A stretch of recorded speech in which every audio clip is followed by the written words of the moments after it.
마음 쉼터에 오신 구독자 여러분, 환영합니다. 오늘 들려드릴 이야기는 이것입니다. 결혼 8년. 남편은 단 한 번도 저를 시부모님께 소개해 주지 않았습니다. 어느 날, 저는 몰래 시댁 주소를 찾아갔습니다. 그리고 그 집의 문을 두드린 순간, 제 눈앞에 벌어진 광경에 온몸이 그대로 굳어버렸습니다. 바로 오늘이 저희의 8주년 결혼 기념일이었거든요. 8년. 한 사람의 인생에서 4분의 1을 차지하는 시간. 갓 태어난 아이가 그를 깨우치고도 남을 시간이죠. 하지만 저는 여전히 제 결혼 생활이 새벽 안개처럼 막막하게만 느껴졌습니다. 제 이름은 수진입니다. 어쩌면 제 인생도 이름처럼 안개 속에 갇혀 있었는지도 모르겠습니다. 저는 촛불과 꽃, 그리고 남편 지훈 씨가 가장 좋아하는 레드 와인으로 근사한 저녁 식사를 준비했습니다. 이 기회를 빌려 우리 두 사람 사이에 점점 차가워지는 감정을 다시 데워보고 싶었거든요. 지훈 씨는 평소보다 늦은 저녁 7시에 집에 돌아왔습니다. 그는 넥타이를 느슨하게 풀며 피곤한 기색을 감추지 못했습니다. 제가 차린 식탁을 힐끗 보더니 단 1초 만에 시선을 거두며 말하더군요. 뭐하러 돈 쓰게 이런 걸 준비했어? 그의 말은 한겨울 찬물처럼 제가 애써 지피려던 작은 불씨를 단번에 꺼뜨렸습니다. 저는 억지로 미소를 지으며 다정한 목소리를 유지하려 애썼습니다. 그래도 우리 8주년이잖아. 얼른 씻고 와. 저녁 먹자. 식사는 침묵 속에서 이루어졌습니다. 오직 접시에 부딪히는 포크와 나이프 소리만이 귀를 날카롭게 파고들었죠. 이 침묵은 지난 몇 년간 우리 집의 익숙한 풍경이 되어버렸습니다. 남편은 고개를 숙인 채 밥만 먹었고 가끔씩 스마트폰으로 업무 관련 뉴스를 확인했습니다. 저는 제 앞에 앉은 남자를 바라보았습니다. 한때 온 마음을 다해 사랑했던 남자. 제 남편으로 선택했던 그 사람이 이제는 무서울 정도로 낯설게 느껴졌습니다.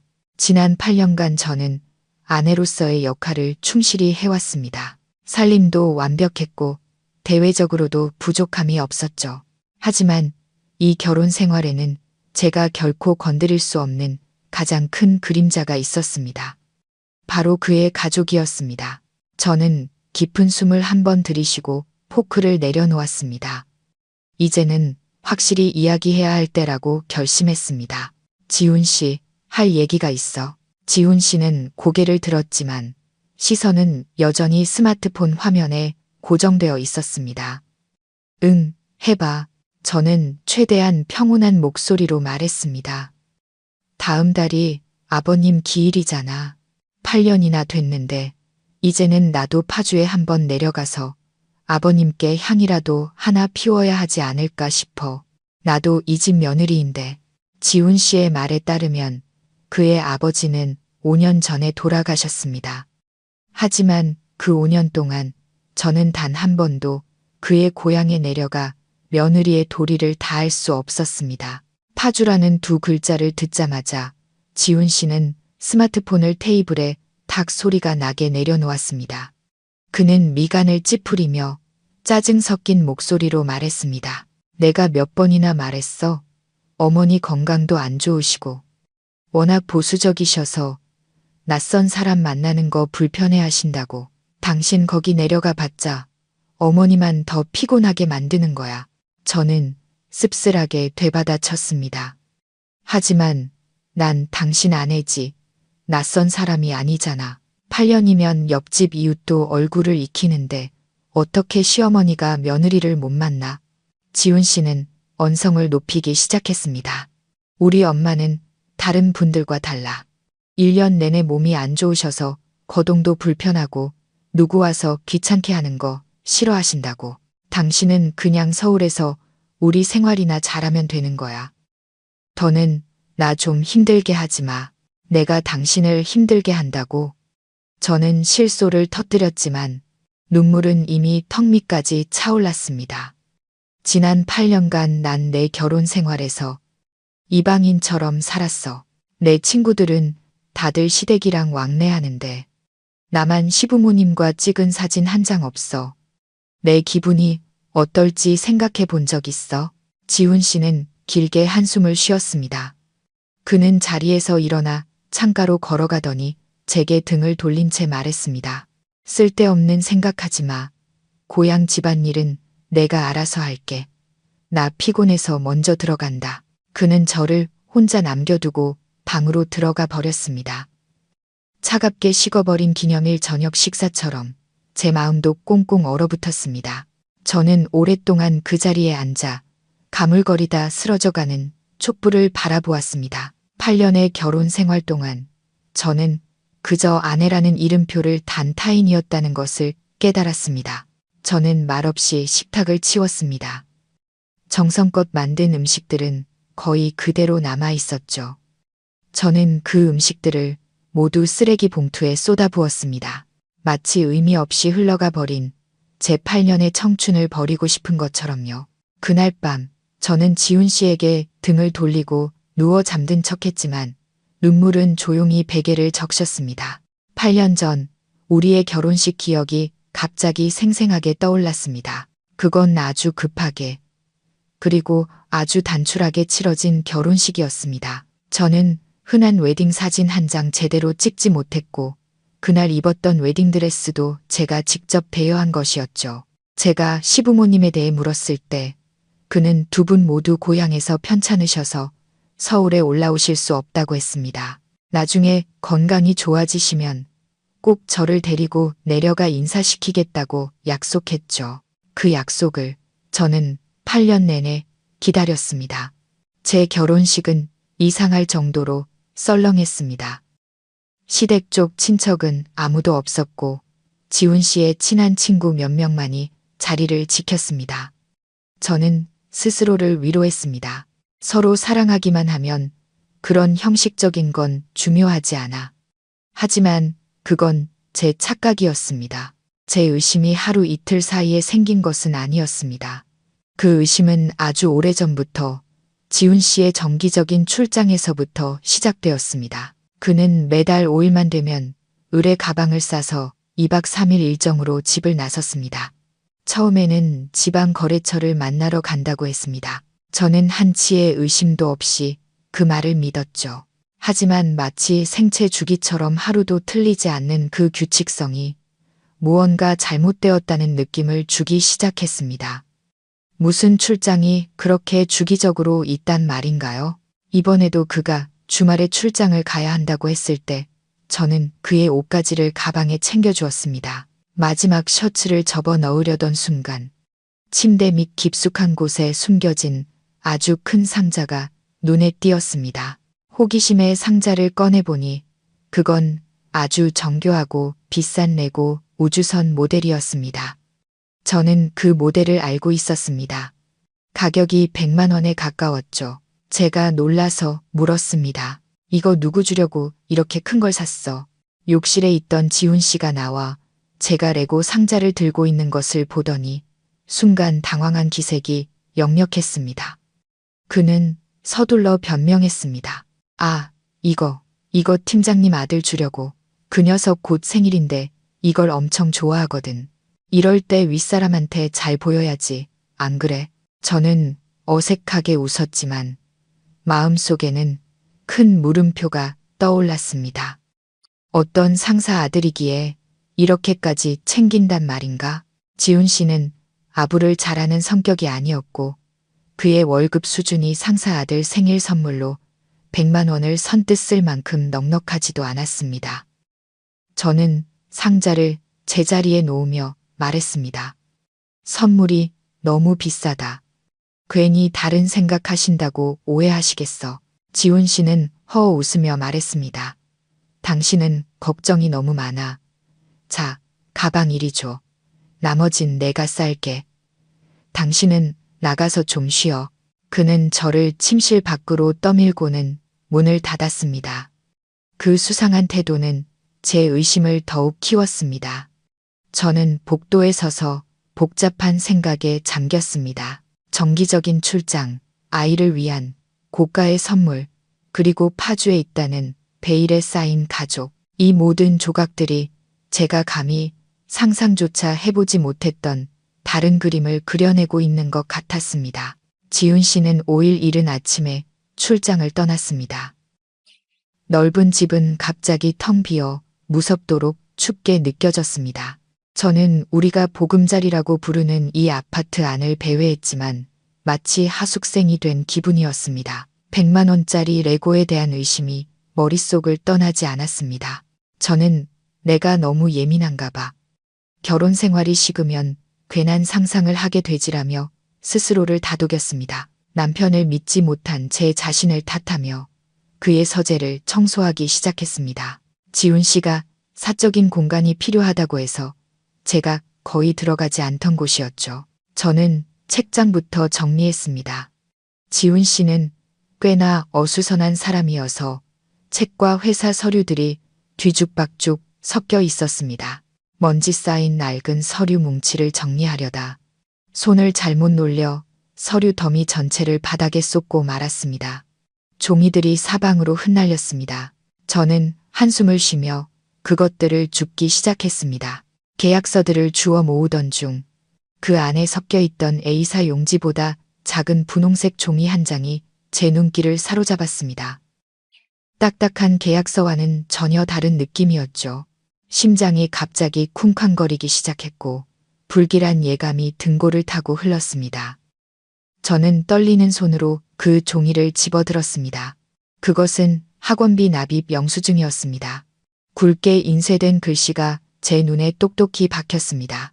벨라 국제학교, 파주 캠퍼스. 저는 숨을 멈췄습니다. 파주.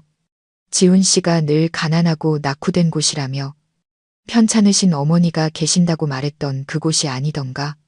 저는 계속해서 읽어 내려갔습니다. 학생명, 박서아, 2학년 A반, 학기당 수강료, 0만 원. 그리고 아래에는 납부 완료 확인 도장이 찍혀 있었습니다. 저는 차가운 바닥에 주저앉았습니다. 온몸이 떨려왔습니다. 1,000만 원, 결코 적은 돈이 아니었습니다. 제 월급 3달치와 맞먹는 금액이었죠. 지훈 씨는 늘 제게 경제가 어렵다고 돈 문제 때문에 아직 아이를 가질 수 없다고 하소연했습니다. 그런데 그는 어떤 아이를 위해 그렇게 큰 돈을 학비로 내고 있었던 겁니다. 그것도 바로 파주에서. 박서아, 이 이름은 누구일까? 그리고 왜 그 아이는 남편이 가난한 시골이라고 묘사한 곳에 있는 비싼 국제학교에 다니고 있는 걸까? 저는 문득 우주선 레고가 떠올랐습니다. 100만 원짜리 장난감, 1만 원짜리 학비 영수증. 그가 말한 팀장님 아들이 혹시 이서아라는 아이는 아닐까? 하지만 상사의 자녀라면 왜 서울에서 수백 킬로미터 떨어진 파주에서 학교를 다닐까? 아니면 친척 아이. 하지만 어떤 친척이기에 지훈 씨가 이렇게까지 뒷바라지를 한단 말인가?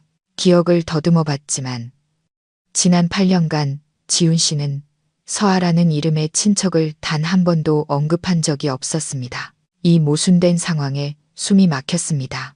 지난 8년간 저는 한 푼이라도 아끼며 이 가정을 위해 헌신했습니다. 개인적인 취미도 포기했고 비싼 옷 한 벌 마음 놓고 사지 못했습니다. 그런데 그는 그 돈으로 무엇을 하고 있었던 걸까요? 누구를 위해 쓰고 있었던 걸까요? 저는 서둘러 스마트폰을 꺼내 영수증을 선명하게 찍었습니다. 그리고 모든 것을 원래 자리에 돌려놓으며 흔적을 남기지 않으려 애썼습니다.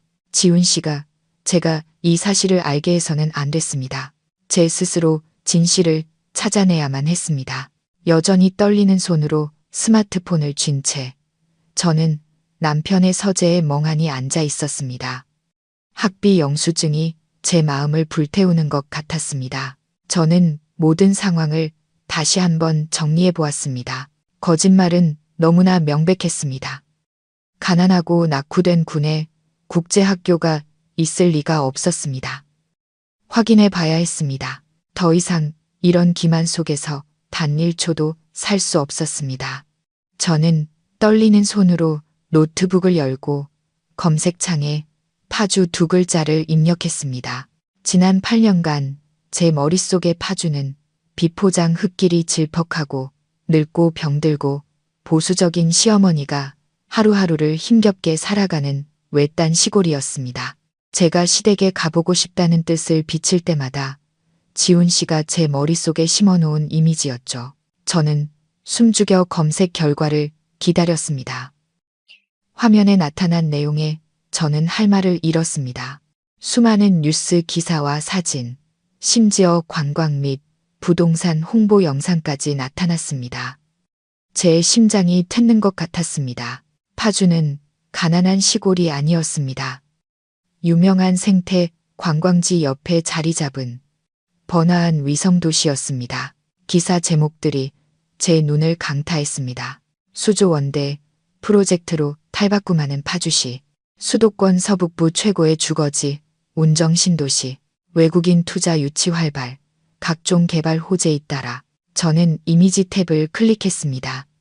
고층 건물들이 빽빽하게 들어서 있고 호숫가를 따라 고급스러운 빌라 단지가 펼쳐져 있었으며 화려한 불빛의 쇼핑몰들이 보였습니다.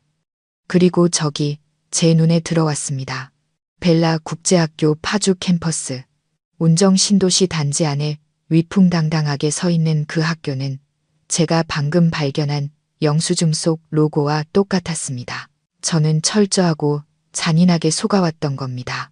저는 컴퓨터 앞에 망연자실하게 앉아 있었습니다. 지난 8년간 그는 완벽한 장막을 치고 제 눈을 가렸습니다. 왜 거짓말을 해야만 했을까? 고향이 그렇게 부유하고 현대적이라면 왜 저에게 숨겨야 했을까? 혹시 저를 부끄러워했던 걸까? 평범한 출신의 아내가 그곳에 발을 들일 자격이 없다고 생각한 걸까? 아니면 제가 어머니의 삶을 방해할까봐 두려웠던 걸까?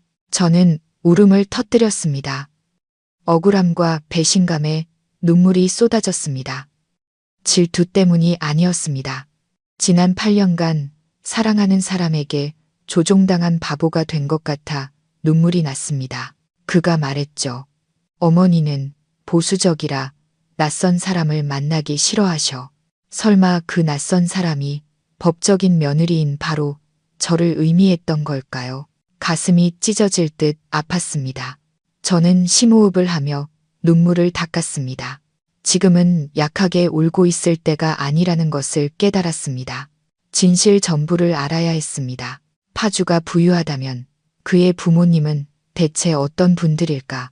왜 아버지의 죽음에 대해 거짓말을 했을까? 왜 어머니는 저를 만나고 싶어 하지 않을까? 그리고 박서아라는 저 아이는 도대체 누구일까? 지난 8년간 억눌렸던 분노와 호기심이 맹렬하게 타올랐습니다.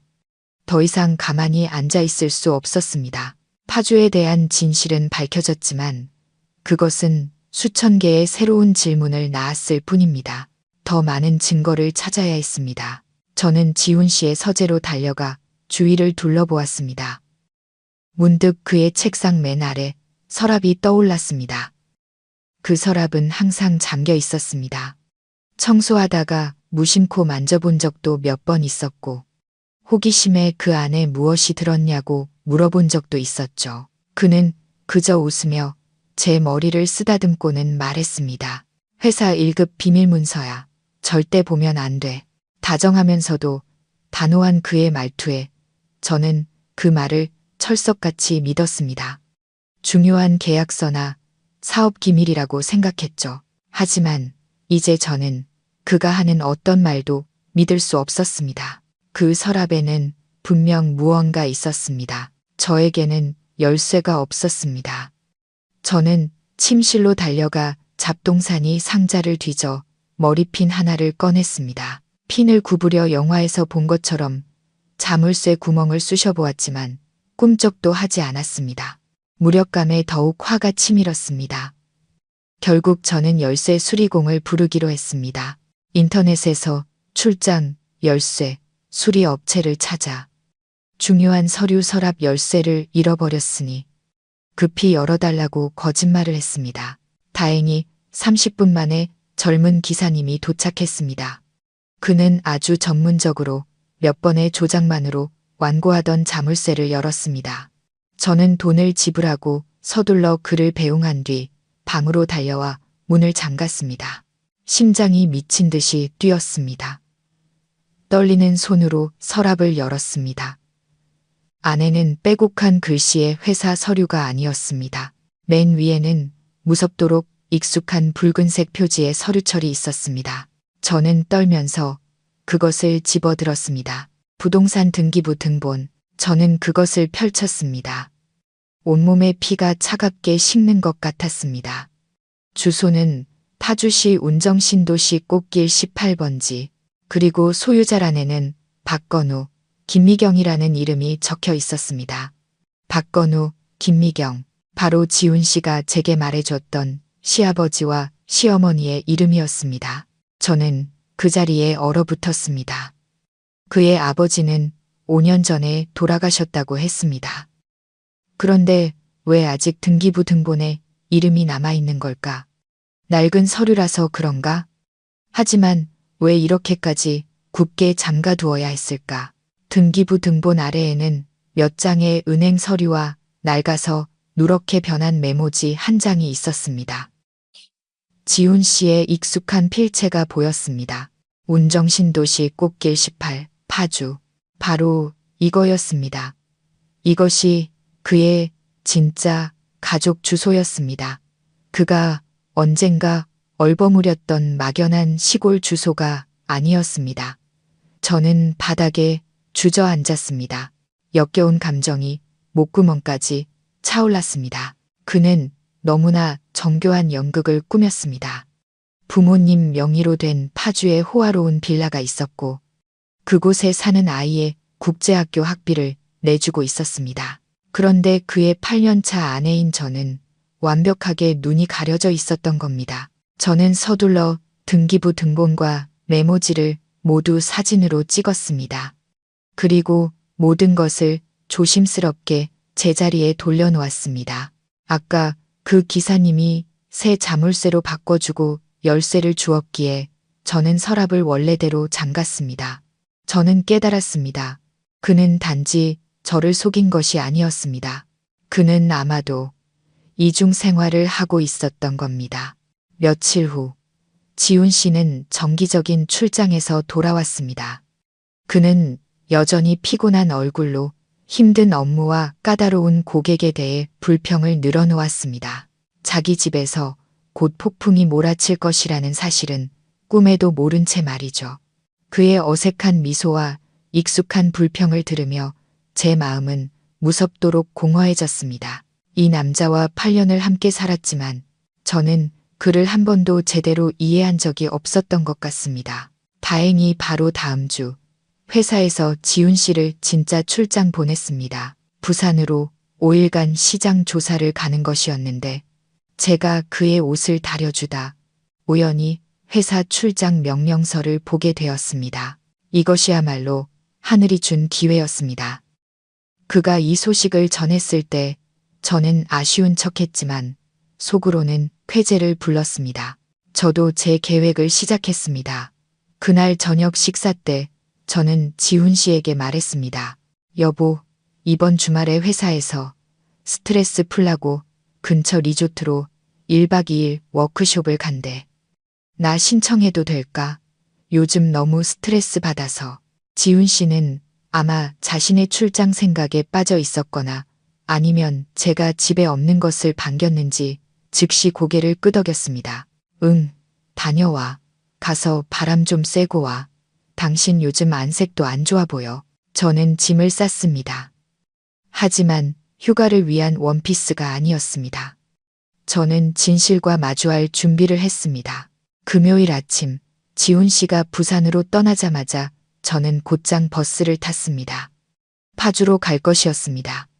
꽃길 18번지의 그 집이 도대체 어떤 곳인지 알아야 했습니다. 시부모님은 정말 살아계신지, 그리고 그 보수적이고 병약한 시어머니는 어떤 모습인지 말입니다. 가는 길에 저는 고급 수입 과일 가게에 들렀습니다. 처음으로 시댁에 인사드리러 가는 며느리의 모습으로 가장 당당하게 보이고 싶었습니다. 저는 가장 비싼 선물 세트를 골랐습니다. 지훈 씨의 말처럼 늙고 병약한 분이 드시고 기운을 차릴 만한 신선한 과일들로 가득 찬 바구니였죠. 블랙 사파이어 포도, NB 사과, 한국배, 이 선물 바구니에만 30만 원 가까이 썼습니다. 화려한 선물 바구니를 보며 저는 스스로를 비웃었습니다. 내가 지금 무슨 짓을 하고 있는 걸까? 지훈 씨의 거짓말에 대한 증거를 손에 쥐고 있었지만 마음 깊은 곳에서는 여전히 가느다란 희망의 불씨가 꺼지지 않고 있었습니다. 혹시 무슨 오해가 있는 건 아닐까 하고요. 그곳에 도착했을 때 부유한 집에 사는 까다롭고 도도한 시어머니를 만나게 되기를 바랐습니다. 그래서 그가 저의 평범한 집안 배경 때문에 자격지심을 느껴 저를 숨겨왔던 것이기를요. 설령 그것이 진실이라 해도 받아들일 수 있었습니다. 제가 두려운 것은 제가 오랫동안 생각해온 최악의 시나리오가 바로 진실일까 봐 두려웠습니다. 떠나기 전날 밤, 저는 거의 잠을 이루지 못했습니다. 수천 가지 질문이 머릿속을 맴돌았습니다. 지난 8년간 나에게 무슨 잘못이 있었을까? 내가 부족해서, 예쁘지 않아서, 부유하지 않아서 그가 나를 이렇게 대했던 걸까? 다음 날 아침, 저는 가방을 들고 조용히 우리 집을 나섰습니다. 무거운 과일 바구니와 그보다 몇 배는 더 무거운 마음을 안고 파주로 가는 첫 차에 몸을 실었습니다. 저는 스스로를 속여왔습니다. 제 결혼 생활은 괜찮다고 지훈 씨가 저를 고향에 데려가지 않는 것은 그럴 만한 이유가 있어서라고, 까다로운 시어머니로부터 저를 보호하고 싶어서라고요. 저는 머릿속으로 파주의 모습을 그려보았습니다. 붉은 흙먼지가 날리는 비포장도로, 양옆으로는 논밭이 펼쳐져 있고 시부모님의 집은 분명 낡고 허름한 단층집일 것이라고요. 그리고 병약한 그의 어머니는 대청마루에 앉아 의심의 눈초리로 저를 쳐다볼 것이라고요. 저는 그런 경멸을 받을 각오가 되어 있었습니다. 그가 여전히 나를 사랑하기만 한다면 조금 참는 것은 괜찮다고 스스로에게 다짐했습니다. 버스가 1시간 남짓 달려 터미널에 멈췄습니다. 파주 시외 버스터미널에 오신 것을 환영합니다라는 큰 간판이 눈에 들어왔습니다. 저는 버스에서 내렸습니다. 하이힐을 신은 발이 조금 휘청거렸지만 저를 비틀거리게 한 것은 신발이 아니라 눈앞의 광경이었습니다. 붉은 흙길은 어디에도 없었습니다. 이곳은 깨끗하고 현대적으로 지어진 버스 터미널이었고 밖으로는 아스팔트가 평평하게 깔린 도로가 펼쳐져 있었습니다. 저는 어리둥절하게 주위를 둘러보았습니다. 편의점, 유명 프랜차이즈 카페, 심지어 작은 쇼핑몰까지 보였습니다. 저는 택시를 잡고 목소리가 떨리지 않게 애쓰며 말했습니다. 운정신도시 꽃길로 가주세요. 중년의 택시 기사님은 백미러로 저를 보더니 아주 익숙한 주소라는 듯 별다른 질문 없이 고개를 끄덕였습니다. 차가 움직이기 시작하자 저는 제 눈을 믿을 수 없었습니다. 차는 번화한 거리를 지나고 깔끔하게 정비된 공원을 통과했습니다. 그리고 그때 저는 길가에 거대한 광고판을 보았습니다. 벨라 국제학교 파주 캠퍼스. 심장이 누군가에게 꽉 쥐어진 듯 답답해졌습니다. 지훈 씨의 서재에서 발견한 0만 원짜리 영수증은 가짜가 아니었습니다. 그것은 실제했습니다.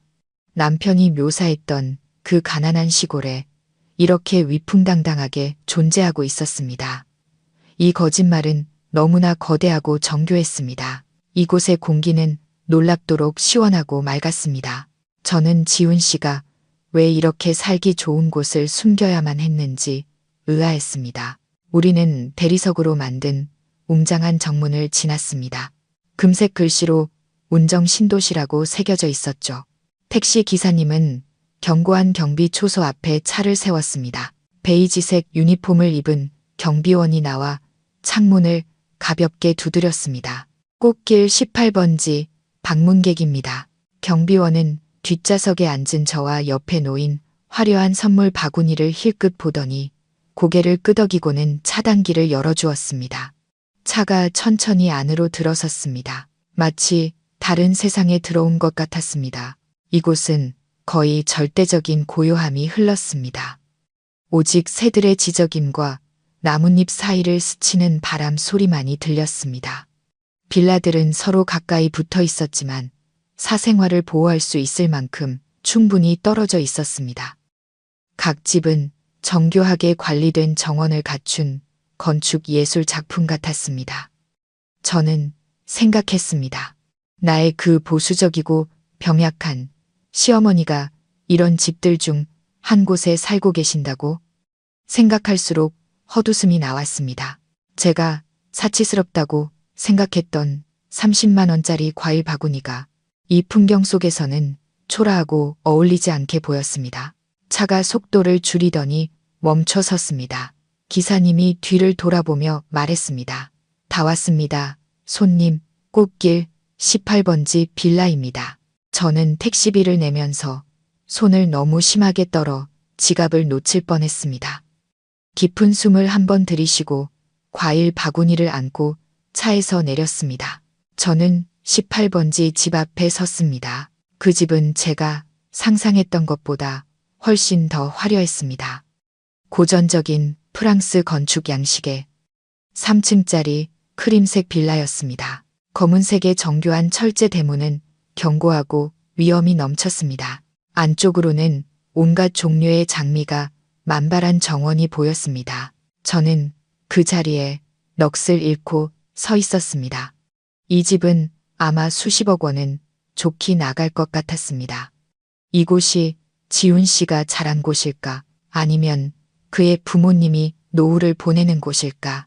만약 그들이 이 정도로 부유하다면 왜 그는 서울에서 저와 평범한 삶을 살아야 했을까? 왜 우리가 첫 아파트를 살 때 우리 집에 재정적 지원을 받아야 했을까?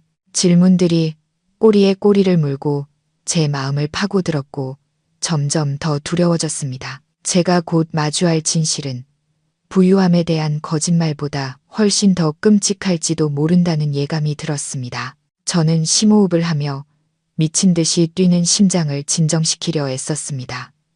8년, 당당한 소개를 기다린 8년. 시댁에 대한 막연함 속에서 살아온 8년.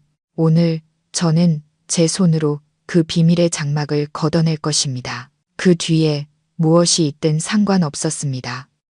제 떨리는 손이 정교하게 조각된 구리 초인종으로 향했습니다. 차갑고 무거운 손가락으로 버튼을 눌렀습니다. 맑고 청아한 딩동 소리가 울려 퍼졌습니다. 그 소리는 맑았지만 제게는 곧 닥칠 폭풍을 알리는 천둥 소리처럼 들렸습니다. 저는 숨을 죽이고 귀를 기울였습니다. 공간은 여전히 무서울 정도로 조용했습니다. 바람 소리, 새 소리, 그리고 제 심장 소리만이 들렸습니다. 10초, 30초. 그때 안에서 발소리가 들려왔습니다. 가벼운 발걸음이 빌라 안쪽에서 다가오고 있었습니다. 저는 어색한 미소와 인사를 준비했습니다. 늙고 병약한 할머니, 혹은 부유하고 도도한 사모님을 맞이할 준비를요. 하지만 제 앞에 나타난 사람은 저를 그 자리에 얼어붙게 만들었습니다. 문 앞에 서 있는 사람은 노부인이 아니었습니다. 저와 나이가 비슷하거나 조금 더 어려 보이는 젊은 여자였습니다. 그녀는 길고 검은 머리를 어깨까지 늘어뜨린 아주 온화하고 복스러운 인상의 미인이었습니다. 심플한 크림색 실크 홈웨어를 입고 있었지만 우아하고 고급스러운 분위기가 풍겼습니다. 그녀는 저를 한번 보고 제가 가슴에 안고 있는 과일 바구니를 한번 보더니 당황스럽고 의아한 표정으로 부드럽게 물었습니다. 누구 찾으세요? 저는 마치 못 박힌 듯 서서 목이 바싹 말라 아무 말도 할 수 없었습니다. 정신을 차리고 집을 잘못 찾아왔다거나 배달원이라는 핑계를 대려던 찰나 안에서 맑은 아이의 목소리가 들려왔습니다. 엄마, 누구 왔어? 제 심장이 절벽 아래로 곤두박질 치는 것 같았습니다. 엄마라는 그 한마디. 집 안에서 작은 여자아이가 뛰어나왔습니다. 아이는 분홍색 공주 드레스를 입고 있었고 부드러운 머리카락을 양 갈래로 예쁘게 묶고 있었습니다. 아이는 여자에게 달려가 다리를 붙잡고는 몸을 반쯤 숨긴 채 크고 동그란 검은 눈으로 저를 호기심 어리게 쳐다보았습니다. 그 눈, 저는 숨이 부었습니다. 그 눈은 지훈 씨와 똑 닮아 있었습니다. 그리고 작고 예쁜 인매도요. 아이가 살짝 미소 지을 때 그것은 마치 제 남편의 축소판 같았습니다. 그 순간 제 세상이 무너져 내렸습니다. 8년. 이 아이는 대략 7, 8살쯤 되어 보였습니다. 제 결혼 생활 8년과 정확히 일치했습니다. 국제학교 영수증에 박사와 우주선 내고 흩어져 있던 조각들이 순식간에 맞춰지며 믿을 수 없을 만큼 잔인하고 선명한 그림을 완성했습니다. 여자는 제가 미동도 없이 창백하게 굳어 있는 것을 보고는 걱정스럽게 다시 물었습니다. 저기요, 괜찮으세요? 누구 찾으시는데요? 30만 원짜리 과일 바구니가 제 손에서 미끄러져 떨어졌습니다. 비싼 MB 사과와 검고 윤기 나는 포도송이들이 값비싼 대리석 바닥 위로 굴러다녔습니다. 아깝다는 생각조차 들지 않았습니다. 머릿속이 하얗게 비어버린 기분이었습니다. 지난 8년간 나는 그의 인생에서 무엇이었을까? 비싼 사과와 배가 대리석 바닥 위로 굴러다녔습니다. 그것들은 마치 저처럼 긴 길을 달려 이곳에 와서 잔인한 진실을 목격하고 있었습니다. 여자는 저와 흩어진 과일들을 번갈아 보더니 당황한 표정이 진심 어린 걱정으로 바뀌었습니다. 그녀는 서둘러 문 밖으로 나와 제 과일을 주워주려 허리를 숙였습니다. 저기요, 정말 괜찮으세요? 과일 다 떨어졌는데 일단 집으로 들어와서 물이라도 한잔 하세요. 누구 찾으시는데 집을 잘못 찾아오신 건 아니고요. 이런 상황에서 그녀가 보여주는 친절이 저를 더욱 고통스럽게 했습니다. 이곳에는 마땅히 늙고 까다로운 시어머니가 있어야 했습니다. 저는 의심과 경멸의 눈초리를 받아야 했지. 이런 다정한 걱정을 받아서는 안 됐습니다. 여자아이 서아는 여전히 엄마 다리 뒤에 숨어 작은 목소리로 말했습니다. 엄마, 저 아줌마 과일 다 떨어졌어. 저는 덮쳐오는 현기증을 애써 밀어내며 심호흡을 했습니다. 여기서 쓰러질 수는 없었습니다. 진실을 알아야만 했습니다. 저는 눈앞의 여자를 똑바로 쳐다보며 있는 힘을 다해 한 글자 한 글자 내뱉었습니다. 제 목소리는 떨렸고 제 것 같지 않게 낯설었습니다. 저 집 잘못 찾아온 거 아니에요. 박건우 어르신이나 아니면 지훈 씨 좀 만나러 왔어요. 지훈이라는 이름이 제 입에서 나오는 순간 여자의 걱정스러운 미소가 얼굴에서 굳어지는 것을 보았습니다. 그녀의 눈빛이 저를 살피는 의심으로 바뀌었습니다. 하지만 아이는 달랐습니다. 지훈이라는 이름을 듣자마자 아이가 환호성을 질렀습니다. 와, 엄마, 누가 아빠 찾으러 왔어. 아이의 그 한마디는 제게 남은 마지막 희망의 조각마저 산산조각 내는 망치질 같았습니다. 아빠. 그렇다면 지훈 씨가 바로 이 아이의 아빠였습니다. 더 이상 의심할 여지가 없었습니다. 저는 그 여자를 똑바로 쳐다보았습니다. 눈물이 터져 나오기 시작했지만 제 목소리는 이상할 정도로 단호해졌습니다. 제 이름은 수진이에요. 저는 지훈 씨 아내입니다. 우리 결혼한 지 8년 됐어요. 공기가 무겁게 내려앉았습니다. 바람마저 멈춘 듯 했습니다. 여자의 얼굴에서 미소, 걱정, 의심이 모두 사라지고 그 자리에는 극도의 경악과 혼란만이 남았습니다. 그녀는 마치 제가 다른 세상에서 나타난 유령이나 정신병원에서 탈출한 미치광이를 보는 듯한 눈으로 저를 쳐다보았습니다. 그녀는 더듬거리며 목이 졸린 듯한 목소리로 말했습니다. 지금 뭐라고 하셨어요? 누구시라고요? 그녀는 한 걸음 뒤로 물러서며 무의식적으로 딸을 보호하려는 듯 더 가까이 끌어당겼습니다. 우리는 문 앞에 망연자실하게 서 있었습니다. 두 여자, 한 아이, 그리고 바닥에 흩어진 수입 과일들. 그것은 제 어리석음을 증명하는 증거였습니다. 시어머니의 마음을 사려던 30만 원짜리 선물은 이제 믿을 수 없는 진실의 증거물이 되어버렸습니다. 아이 서아는 긴장된 분위기를 감지했는지 더 이상 제잘거리지 않고 엄마 다리를 꼭 껴안은 채 겁에 질린 눈으로 저를 쳐다볼 뿐이었습니다. 그 여자가 먼저 정신을 차렸습니다. 얼굴은 여전히 창백했지만 다정함은 사라지고 진지하고 경계심 가득한 표정이 그 자리를 대신했습니다. 그녀는 저와 텅 빈 길가를 번갈아 보더니 말했습니다. 일단 큰 오해가 있는 것 같으니 안으로 들어오시죠. 밖에서 이야기할 문제는 아닌 것 같네요. 그것은 초대가 아니라 명령이었습니다. 여전히 부드러웠지만 무게가 실린 목소리였죠. 저는 텅 빈 기계처럼 고개를 끄덕였습니다. 도망쳐야 할지, 울부짖어야 할지 알 수 없었습니다. 다만 모든 것을 알기 전에는 떠날 수 없다는 것만은 분명했습니다. 저는 기계적으로 과일 더미를 지나 그녀를 따라 빌라 안으로 들어섰습니다.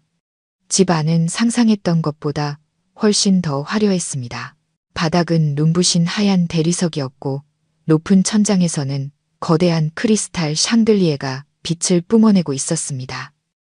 모든 가구는 비싸고 고급스러워 보였습니다. 이곳이 지훈 씨가 저에게 숨겨왔던 세상이었습니다. 제 월급, 제 저축이 이곳으로 흘러들어온 걸까요? 그녀는 저를 거실로 안내했습니다. 거실은 저와 지훈 씨가 사는 아파트 전체가 들어갈 만큼 넓었습니다. 그리고 그때 저는 그것을 보았습니다. 거실에서 가장 중요한 자리에 유럽풍 벽난로 위에 걸려있는 한 장의 웨딩 사진. 금색으로 도금된 정교한 액자 속에 담긴 대형 웨딩 사진이었습니다. 심장이 씻고 온몸에 힘이 빠져나가는 것 같았습니다. 저는 그 자리에 멈춰서서 더 이상 걸을 수 없었습니다. 사진 속에는 지훈 씨가 있었습니다. 그는 세련된 하얀색 턱시도를 입고 머리를 단정하게 빗어 넘긴 채 환하게 웃고 있었습니다. 지난 8년간 제가 단 한 번도 본 적 없는 진심으로 행복해 보이는 미소였습니다. 그는 여자의 허리를 감싸 안고 있었습니다. 그녀는 순백의 웨딩드레스를 입고 베일을 쓴 채 그의 어깨에 다소 곳이 기대어 있었습니다. 그들은 정말 잘 어울렸고 행복해 보였습니다. 숨을 쉴 수가 없었습니다. 그 사진은 반박할 수 없는 증거였습니다. 제 모든 희망과 자기 기만을 산산조각 냈습니다. 이건 오해가 아니었습니다. 이것은 진실, 잔혹한 진실이었습니다. 그녀는 제가 사진의 시선을 고정한 채 굳어있는 것을 보았습니다. 그녀의 표정 또한 저만큼이나 복잡했습니다. 그녀는 벨벳 소파를 가리키며 이미 떨리기 시작한 목소리로 말했습니다.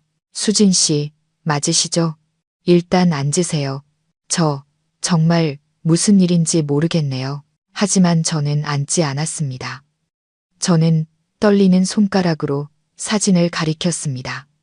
목이 메어 간신히 한마디를 내뱉었습니다. 저건, 그녀는 제 손가락이 가리키는 곳을 보고는 다시 저를 쳐다보았습니다. 그녀는 평정을 되찾으려는 듯 깊은 숨을 들이쉬고는 한 글자 한 글자 또박또박 말했습니다. 저희 웨딩 사진이에요. 그녀의 말은 부드럽게 울렸지만 그 파괴력은 엄청났습니다. 저는 쓰러지지 않기 위해 소파 팔걸이를 꽉 붙잡아야 했습니다. 저는 벽에 걸린 완벽한 웨딩 사진에서 창백하지만 침착함을 유지하려는 그녀의 얼굴로 시선을 옮겼습니다. 그리고 제 시선은 문가에 멈췄습니다. 엄마에게 혼나고 나서 안으로 빼꼼히 고개를 내밀고 있는 서아. 지훈 씨의 눈을 가진 그 아이. 모든 것이 너무나 명백했습니다. 그녀는 제 안의 무너짐을 이해한 듯 딸에게 단호하게 말했습니다. 서아야, 엄마가 방에 가서 놀라고 했지. 얼른 올라가. 그녀의 목소리는 조금 엄격했습니다. 아이는 울상을 지으며 돌아서 계단을 뛰어 올라갔습니다. 작은 발소리가 멀어졌습니다. 거실에 우리 둘만 남게 되자 공기는 더욱 숨 막히게 변했습니다. 그녀는 앉지 않고 제 맞은편에 서서 가슴에 팔짱을 꼈습니다. 방어적인 자세였죠. 그녀의 눈빛은 더 이상 걱정이 아니라 의심과 약간의 두려움이 섞인 경계심이었습니다. 그녀는 목소리를 가다듬고 말했습니다.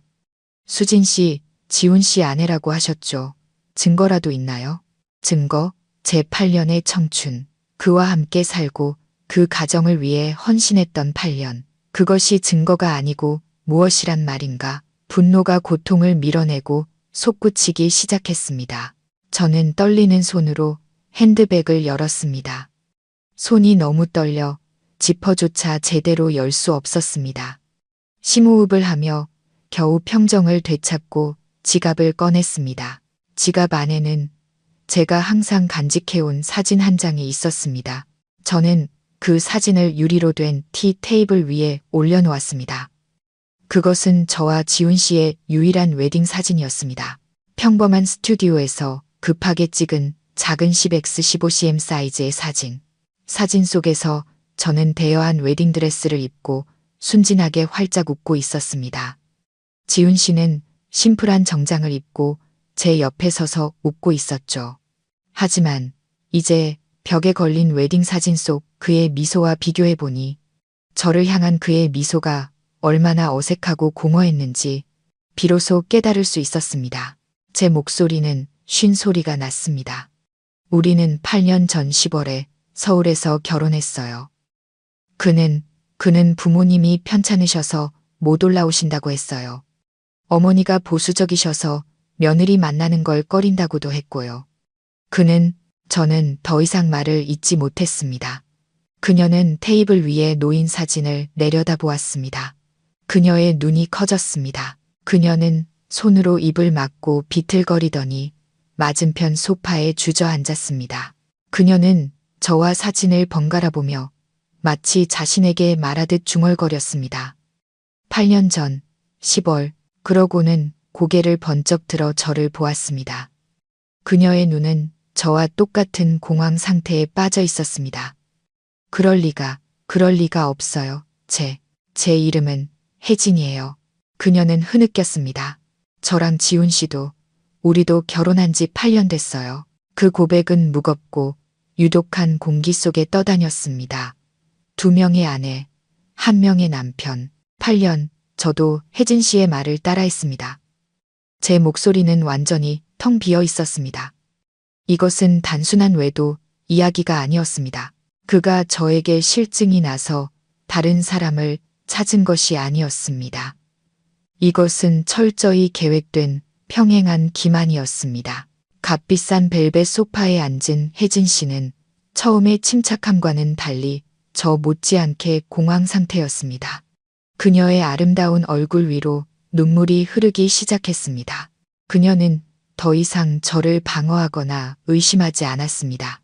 그녀는 마치 같은 참호에 빠진 동지를 보는 눈으로 저를 보았습니다. 그녀는 떨리는 목소리로 물었습니다. 수진 씨, 10월에 결혼하셨다고요? 저는 기계적으로 고개를 끄덕였습니다. 입안이 썼습니다. 네, 10월 20일에요. 혜진 씨는 오열하기 시작했습니다. 그녀는 두 손에 얼굴을 묶고 어깨를 심하게 떨었습니다. 그녀의 울음소리가 호화로운 거실의 정적을 갈랐습니다. 그녀는 흐느끼며 말했습니다. 맙소사. 우리는 8월에 결혼했어요. 8월 15일에 수진 씨보다 겨우 2달 먼저요. 2달. 머릿속이 핑 돌았습니다. 저의 그 급했던 결혼식이 떠올랐습니다. 부모님이 편찮으시다는 지훈 씨의 핑계도요. 모든 것이 잔인할 정도로 명확해졌습니다. 그는 8월에 이곳 파주에서 혜진 씨와 성대한 결혼식을 올렸을 겁니다. 부모님과 친척들의 축복 속에서요. 그리고 불과 2달 뒤 서울에서 저와 단출한 결혼식 연극을 꾸민 겁니다. 부모님이 편찮다는 핑계로 그들의 부재를 덮으면서요. 맙소사. 이 남자는 사람이 아니었습니다. 그는 악마였습니다. 치밀하게 계산하고 지독히도 잔인한 악마. 그는 지난 8년간 두 개의 삶을 동시에 살아왔던 겁니다. 혜진 씨는 눈물범벅이 된 얼굴을 들었습니다. 그녀는 고통과 절망이 가득한 눈으로 저를 보았습니다. 그 사람은 저한테 서울에서 대기업 프로젝트 팀장으로 일한다고 했어요. 일이 너무 바쁘고 스트레스가 심해서. 그래서 한 달에 며칠밖에 집에 못 온다고. 혜진 씨의 말은 제 심장을 찌르는 바늘 같았습니다. 온몸에 피가 깎는 기분이었습니다. 저는 마치 먼 곳에서 들려오는 듯한 목소리로 물었습니다. 며칠, 그게 혹시 월초였나요? 혜진 씨는 영문을 모르겠다는 표정으로 고개를 끄덕였습니다. 네, 맞아요. 보통 매달 5일부터 3, 4일 정도 집에 있다가요. 어떻게 아셨어요? 저는 웃음을 터뜨렸습니다. 메마르고 원망스러운 웃음소리가 거실 전체에 울려 퍼졌습니다. 그제야 제 눈에서도 눈물이 쏟아져 내렸습니다. 왜냐하면 저는 눈물 사이로 이를 갈며 말했습니다. 그 날들이 바로 그가 저에게 출장을 가야 한다고 말했던 날들이니까요. 우리는 서로를 바라보았습니다. 완전히 다른 두 세계에 살았지만 같은 남자에게 속아온 두 여자, 가난한 시골은 그가 저에게 한 거짓말이었습니다. 바쁜 출장은 그가 그녀에게 한 거짓말이었습니다. 그는 두 개의 완벽한 가정을 꾸렸고 아마도 한 아내의 돈으로 다른 아내의 삶을 부양했을 겁니다. 출장에 대한 진실은 우리 두 사람 모두에게 깊은 상처를 남기는 칼날 같았습니다. 저는 제가 증오해야 마땅할 여자 혜진 씨를 보았습니다. 하지만 지금 그녀의 눈에서는 저와 똑같은 공황과 무너짐만이 보였습니다. 우리 둘 다 너무나 정교한 연극의 희생자였습니다. 화려하고 웅장한 이 거실이 갑자기 숨막히게 답답해졌습니다. 저는 더 알아야 했습니다. 진실이 아무리 잔인하더라도 모든 것을 알아야만 했습니다. 저는 마지막 희망의 끈, 여전히 제 머릿속에서 모순으로 남아있는 한 가지 세부사항에 매달렸습니다. 저는 떨리는 목소리로 물었습니다. 그럼 그의 부모님은요? 박건우, 김미경 어르신 말이에요. 지훈 씨는 어머니가 아주 편찮으시고 보수적이셔서 저를 만나기 싫어한다고 했어요. 혹시 그래서 저를 숨긴 건 아닐까요? 그분들 이 집에 어디 계세요? 저는 2층을 올려다보며 연로한 할머니 한 분이 내려오시길 바랐습니다. 하지만 혜진 씨는 저보다 더 혼란스러운 눈으로 저를 보았습니다. 그녀는 더듬거리며 말했습니다. 부모님, 무슨 부모님이요? 혜진 씨의 어리둥절한 반응에 등골이 오싹해졌습니다. 저는 말했습니다. 우리 시부모님이요. 박건우 어르신과 김미경 여사님이요. 이 집 등기부등본에서 두 분 성함을 봤어요. 혜진 씨는 갑자기 무언가 더 끔찍한 것을 깨달은 듯 굳어버렸습니다. 그녀는 저를 동정 어린 눈으로 보더니 고개를 세차게 저었습니다. 그녀의 목소리는 속삭임 같았습니다. 수진 씨, 지훈 씨의 양부모님이 박건우, 김미경 어르신인 건 맞아요. 하지만 혜진 씨는 마치 앞으로 할 말이 너무나 감당하기 힘든 것처럼 깊은 숨을 들이쉬었습니다. 하지만 그분들 돌아가셨어요. 저는 망연자실했습니다. 돌아가셨다고요? 그럴 리가. 지훈 씨는 저한테 어머니가 편찮으시다고. 혜진 씨는 제 말을 끊었습니다. 그녀의 목소리에는 비통함이 가득했습니다. 5년 전에 교통사고로 돌아가셨어요. 5년, 저는 한 걸음 뒤로 물러서다 하마터면 넘어질 뻔했습니다. 5년 동안 그는 병든 시어머니라는 연극을 꾸며 저를 속여왔던 겁니다. 문득 기억이 났습니다. 저는 매달 그에게 크지 않은 돈, 약 50만 원을 주었습니다. 어머님 약 사드시고 보신하시라고 드리는 용돈이라고 말했죠. 그는 단 한 번도 거절한 적이 없었습니다.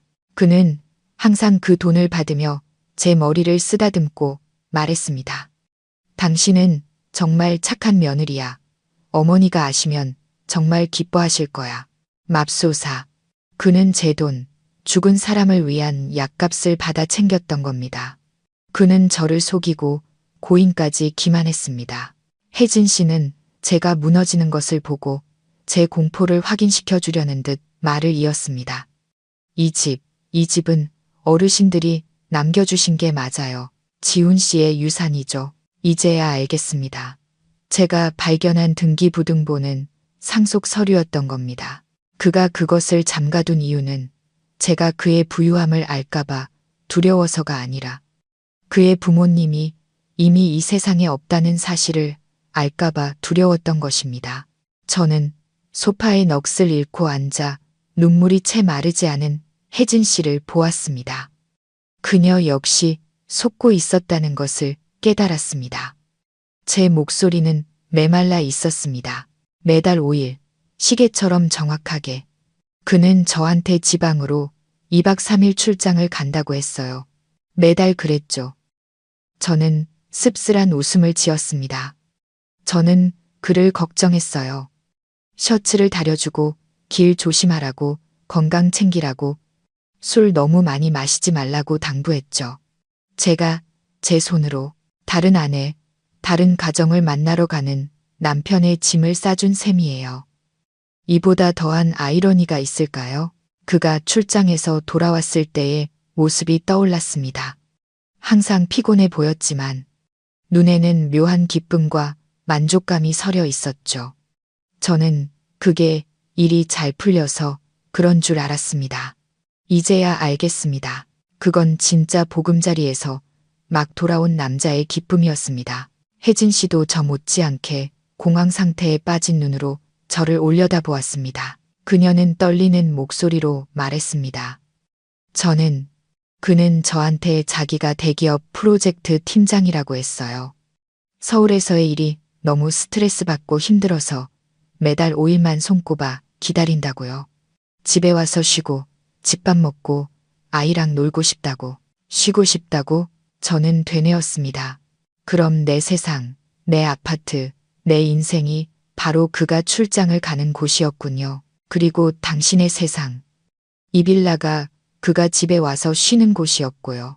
나는 일이었고 당신이 가족이었군요. 지난 8년간 그는 완벽한 이중 생활을 해왔습니다.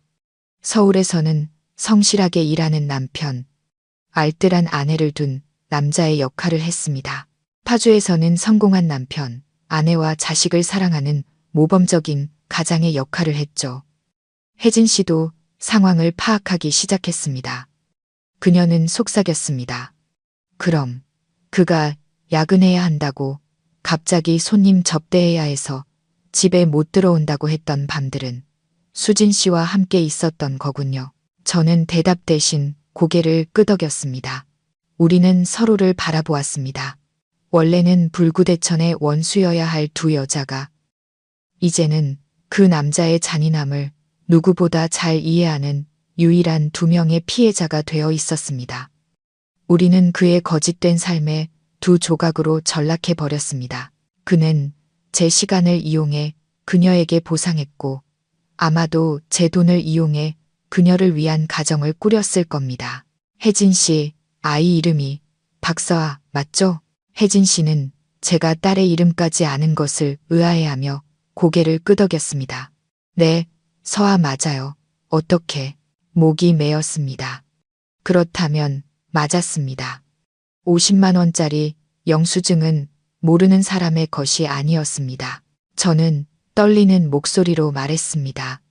제가 아이 학비 영수증을 봤어요. 벨라 국제학교 한 학기에 1,000만 원. 그는 저한테 팀장님 아들 학비를 내주는 거라고 했어요. 혜진 씨는 망연자실했습니다. 그녀는 저를 보더니 무언가 깨달은 듯 거실 구석을 가리켰습니다. 그곳에는 붉은색 원목으로 만든 와인 캐비닛 뒤에 포장도 뜯지 않은 큰 상자가 있었습니다.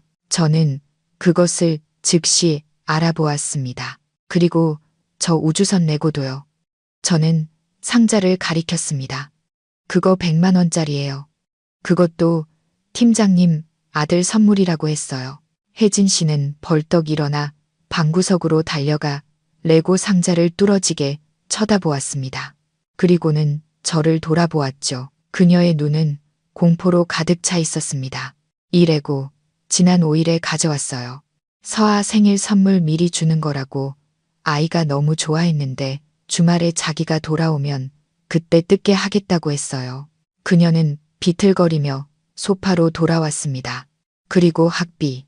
한 학기에 1,000만 원 맞아요. 자기가 능력이 좋아서 돈을 많이 버니까 딸은 최고의 학교에 보내고 싶다고 했어요. 회사에서 일부 지원도 해준다고 했고요. 맙소사. 그럼 이 모든 게. 혜진 씨는 말을 끝맺지 못했지만 우리 둘 다 이해했습니다. 팀장님 아들은 아무명이었을 뿐입니다. 바로 자기 딸을 가리키는 아무명. 그는 우리 돈, 아니 정확히는 제 돈으로 딸의 사치스러운 선물과 비싼 학비를 대고 있었던 겁니다. 지난 8년간 제가 아이 이야기를 꺼낼 때마다 지훈 씨가 어떻게 반응했는지 떠올랐습니다. 그는 번번이 말을 잘랐습니다. 우리 아직 경제적으로 불안정하잖아. 몇 년만 더 기다리자. 지금 아이 낳으면 아이까지 고생이야. 경제적으로 불안정. 저는 씁쓸하게 웃었습니다.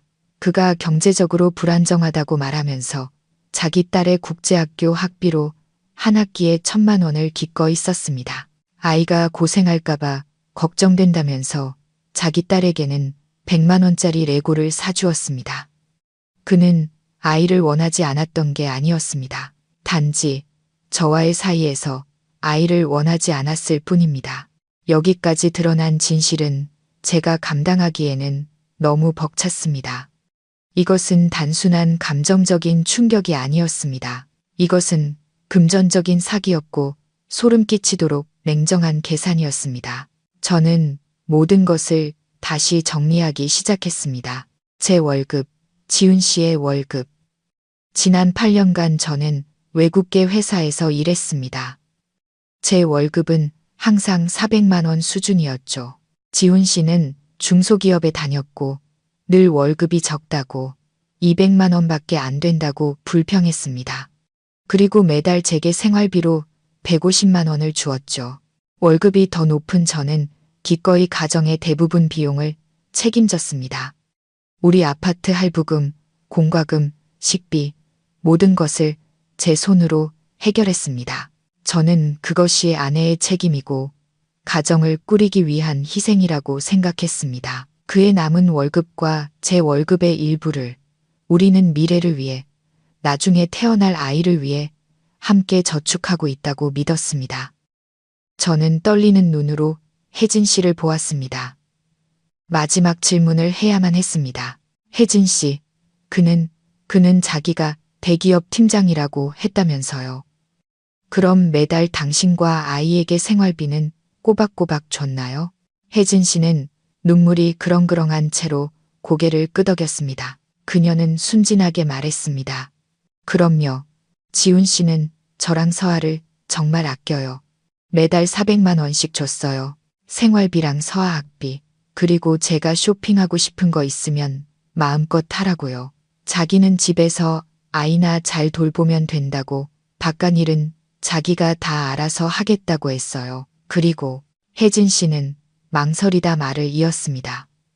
서울에 있는 집은 회사에서 무료로 제공해주는 사택이라 자기한테는 돈이 전혀 안 든다고 했어요. 400만 원. 저는 비틀거렸습니다.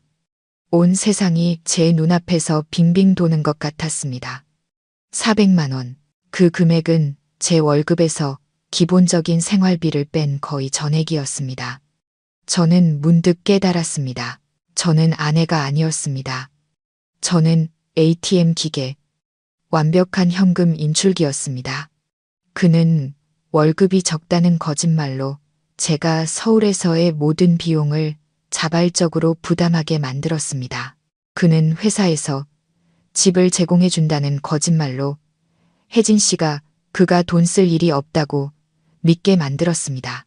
그리고 그는 제 월급 전액과 제가 추측건대 절대 200만 원이 아닐 그의 진짜 월급을 합쳐 이곳에서 혜진 씨와 서아의 호화로운 삶을 부양했던 겁니다. 저는 밥도 하고 빨래도 하고 심지어 그가 출장 갈 때 입을 옷까지 다려주는 ATM 기계였습니다. 저는 청춘을 바치고 한 푼 두 푼 아끼고 아이 갖는 것까지 미루면서 제 피땀 흘려 번 돈으로 남편의 다른 아내와 딸을 먹여 살렸던 겁니다. 혜진 씨도 제 분석을 듣고는 경악했습니다. 그녀는 죄책감 가득한 눈으로 저를 보았습니다. 맙소사. 그럼 그가 제게 준 돈이 수진 씨 돈이었단 말이에요? 그녀도 깨달은 겁니다. 그녀는 단지 아내가 아니라 다른 여자의 희생 위에서 살고 있었다는 것을요. 우리 둘 다 그 남자에 의해 그의 완벽한 금융 사기극의 꼭두각시로 변해버렸습니다. 저와 혜진 씨는 더 이상 울지 않았습니다. 아마도 고통이 너무 크고 진실이 너무 잔인해서 눈물이 말라버렸나 봅니다. 우리는 그저 서로를 바라보았습니다. 상대방의 눈에서 저는 제 자신의 비참한 모습을 똑똑히 보았습니다. 한 명은 서울에, 다른 한 명은 신도시에, 한 명은 성실한 ATM 기계, 다른 한 명은 평온한 안식처. 지훈 씨는 모든 것을 너무나 완벽하게, 잔인할 정도로 완벽하게 설계했습니다. 저는 일어나서 당장 이곳을 떠나야 한다고 생각했습니다. 서울로 돌아가 그 남자를 기다렸다가 뺨이라도 한 대 갈겨야 한다고 생각했습니다. 하지만 제가 그러기도 전에 숨 막히는 정적을 깨는 자동차 엔진 소리가 들려왔습니다. 익숙한 엔진 소리, 지난 8년간 수백 번도 더 들었던 특유의 브레이크 소리. 저는 깜짝 놀라 창밖을 보았습니다. 혜진 씨도 저 못지않게 당황했습니다. 그녀는 중얼거렸습니다. 오늘 아직 28일인데 왜 벌써 돌아왔지? 심장이 얼음덩이에 던져진 것 같았습니다. 맞습니다. 오늘은 28일, 지훈 씨는 부산으로 출장 중이었습니다. 그는 제게 그렇게 말했습니다. 그가 여기에 있을 리가 없었습니다. 하지만 저 자동차 소리는 분명히 그였습니다. 혜진 씨의 직감도 마찬가지였을 겁니다. 우리 둘은 동시에 벌떡 일어났습니다. 혜진 씨는 두려움 가득한 눈으로 저를 보았고 저는 분노와 호기심 그리고 일종의 기대감이 뒤섞인 채 그녀를 보았습니다. 이 연극이 어떻게 막을 내릴지 저는 기다리고 있었습니다. 현관문이 열리고 지훈 씨가 들어섰습니다. 그는 바로 이틀 전 밤 제 손으로 직접 다려준 남색 정장을 그대로 입고 있었습니다. 손에는 익숙한 가죽 서류 가방을 들고 있었죠. 그는 약간 피곤해 보였지만 입가에는 옅은 미소가 걸려 있었습니다. 일을 마치고 자신의 보금자리로 돌아온 남자의 미소였습니다. 그가 나지막한 목소리로 입을 열었습니다. 나와 그의 말은 중간에 끊겼습니다. 입가의 미소가 그대로 얼어붙었습니다. 그는 거실 중앙에 굳어서 있는 혜진 씨를 보았고 이내 시선을 돌려 저를 발견했습니다. 서울에 있어야 할 아내, 워크숍에 갔어야 할 아내를 말입니다. 그는 문 앞에 못 박힌 듯 서 있었습니다. 손에 들려있던 가죽 가방이 쿵 소리를 내며 대리석 바닥으로 떨어졌습니다. 그 소리는 무서운 정적 속에서 건조하고 선명하게 울려 퍼졌습니다. 그 순간 시간은 멈춘 듯 했습니다. 우리는 보이지 않는 삼각형의 세 꼭지점에 서 있었습니다. 지훈 씨, 혜진 씨, 그리고 우리가 함께 남편이라고 부르던 그 남자는 얼굴색이 변한 채 문 앞에 서 있었습니다. 방금 전의 피곤함은 사라지고 그 자리에는 숨길 수 없는 극도의 공황과 경악만이 남았습니다. 그는 저를 보고 다시 혜진 씨를 보고 또다시 저를 보았습니다. 마치 자신의 눈을 믿을 수 없다는 듯 자신이 공들여 쌓아 올린 두 개의 평행 세계가 눈앞에서 산산조각 나는 것을 목격하는 사람처럼요. 침묵을 깬 것은 혜진 씨였습니다. 그녀는 한 걸음 뒤로 물러서며 떨리는 목소리로 물었습니다. 당신, 지훈 씨, 왜 벌써 왔어요? 하지만 지훈 씨는 그녀에게 대답하지 않았습니다. 그의 두 눈은 여전히 제게 고정되어 있었습니다. 이제는 그라고 불러야 할 남자. 지난 8년간 저를 속여온 그 남자. 그의 목이 바싹 마른 듯 했습니다. 그는 마른 침을 삼키고는 질문 하나를 던졌습니다. 지독히도 아이러니한 질문. 마땅히 제가 그에게 던져야 할 질문을 말입니다. 그는 저를 보며 말했습니다. 수진아, 네가 왜 여기 있어? 저는 웃음을 터뜨렸습니다. 메마르고 씁쓸한 웃음소리가 호화로운 거실에 울려 퍼졌습니다. 내가 왜 여기 있냐고? 저는 그를 뚫어지게 쳐다보며 한때 사랑했던 남편의 익숙한 흔적을 찾아보려 애썼습니다. 하지만 아니었습니다. 제 앞에는 낯선 사람, 천재적인 연기자만이 서 있을 뿐이었습니다. 저는 한 걸음 앞으로 나아가며 놀라울 정도로 침착한 제 목소리에 스스로 놀라며 말했습니다. 그 질문은 내가 당신한테 해야 할 것 같은데, 지훈 씨, 당신 여기서 뭐 하는 거예요? 저는 지훈 씨라는 호칭을 의도적으로 강조했습니다. 저와 혜진 씨가 함께 부르는 그 이름을요. 혜진 씨도 이제 어느 정도 평정을 되찾은 듯 했습니다. 첫 충격이 지나가자 분노가 그 자리를 차지했습니다. 그녀는 저를 한번 보고는 지훈 씨에게 돌아서서 소리쳤습니다. 지훈 씨, 설명해봐. 이분이 자기가 당신 아내래.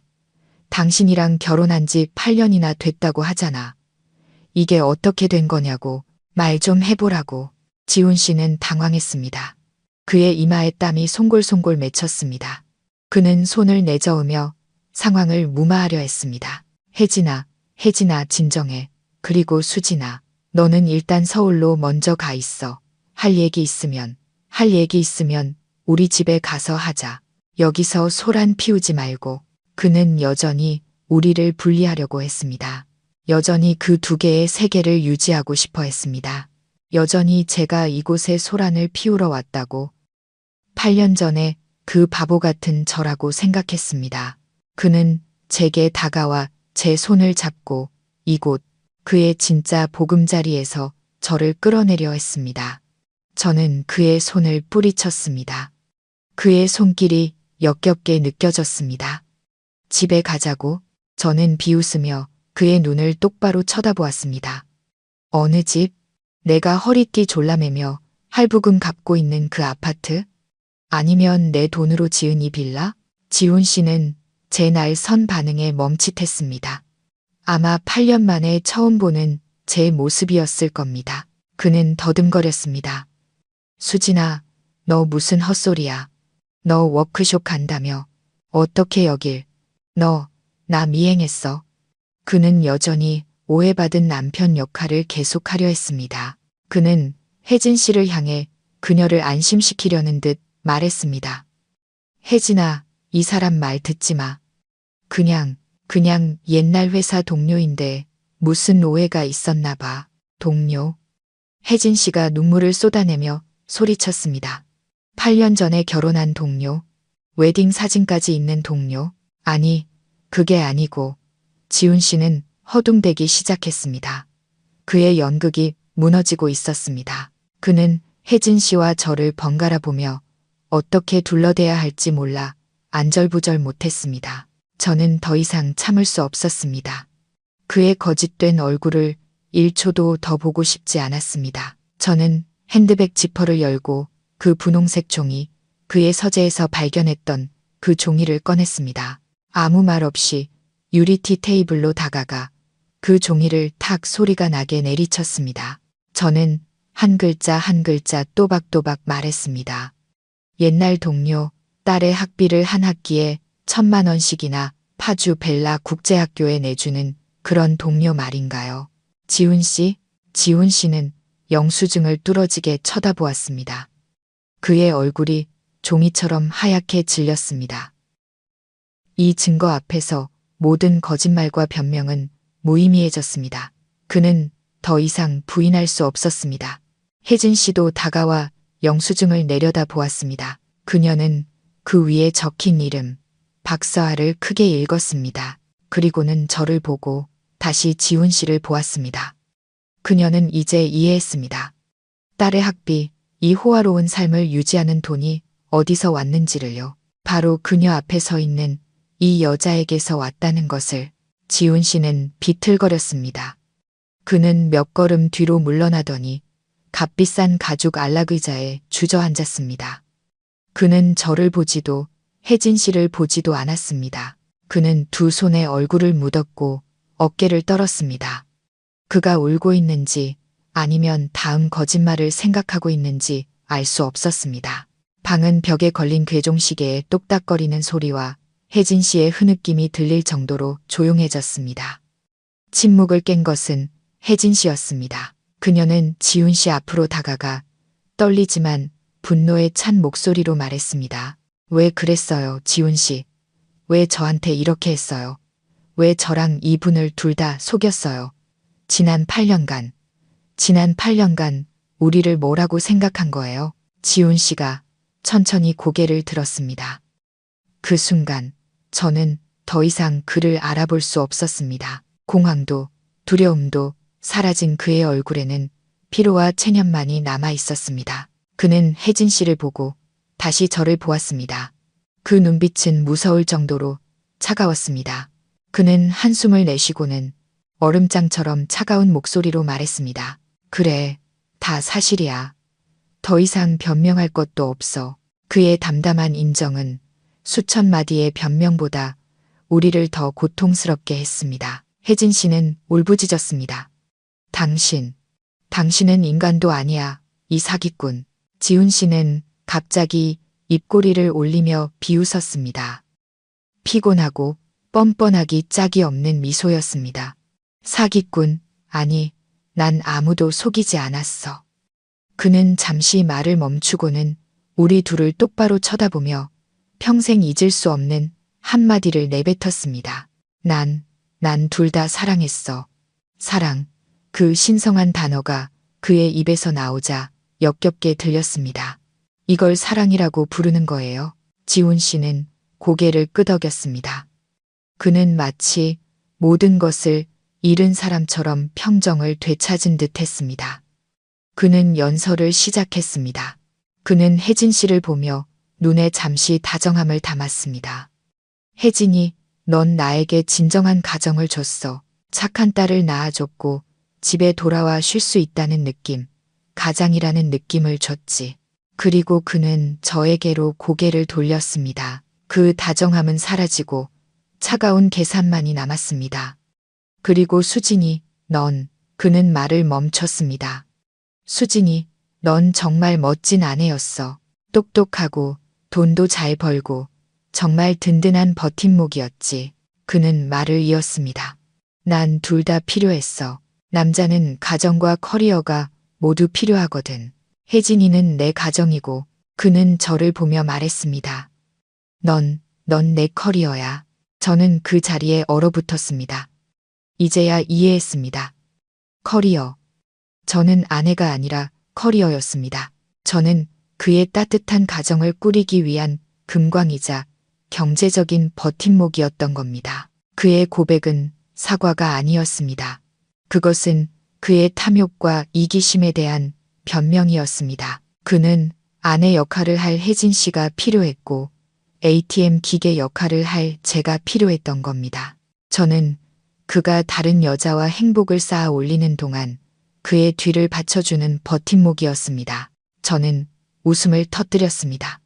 제 웃음소리는 스스로 듣기에도 무섭게 들렸습니다. 저는 지훈 씨, 아니 이제는 그를 똑바로 쳐다보며 얼음장처럼 차가운 목소리로 말했습니다. 커리어. 내 희생을 커리어라고 부르는 거야.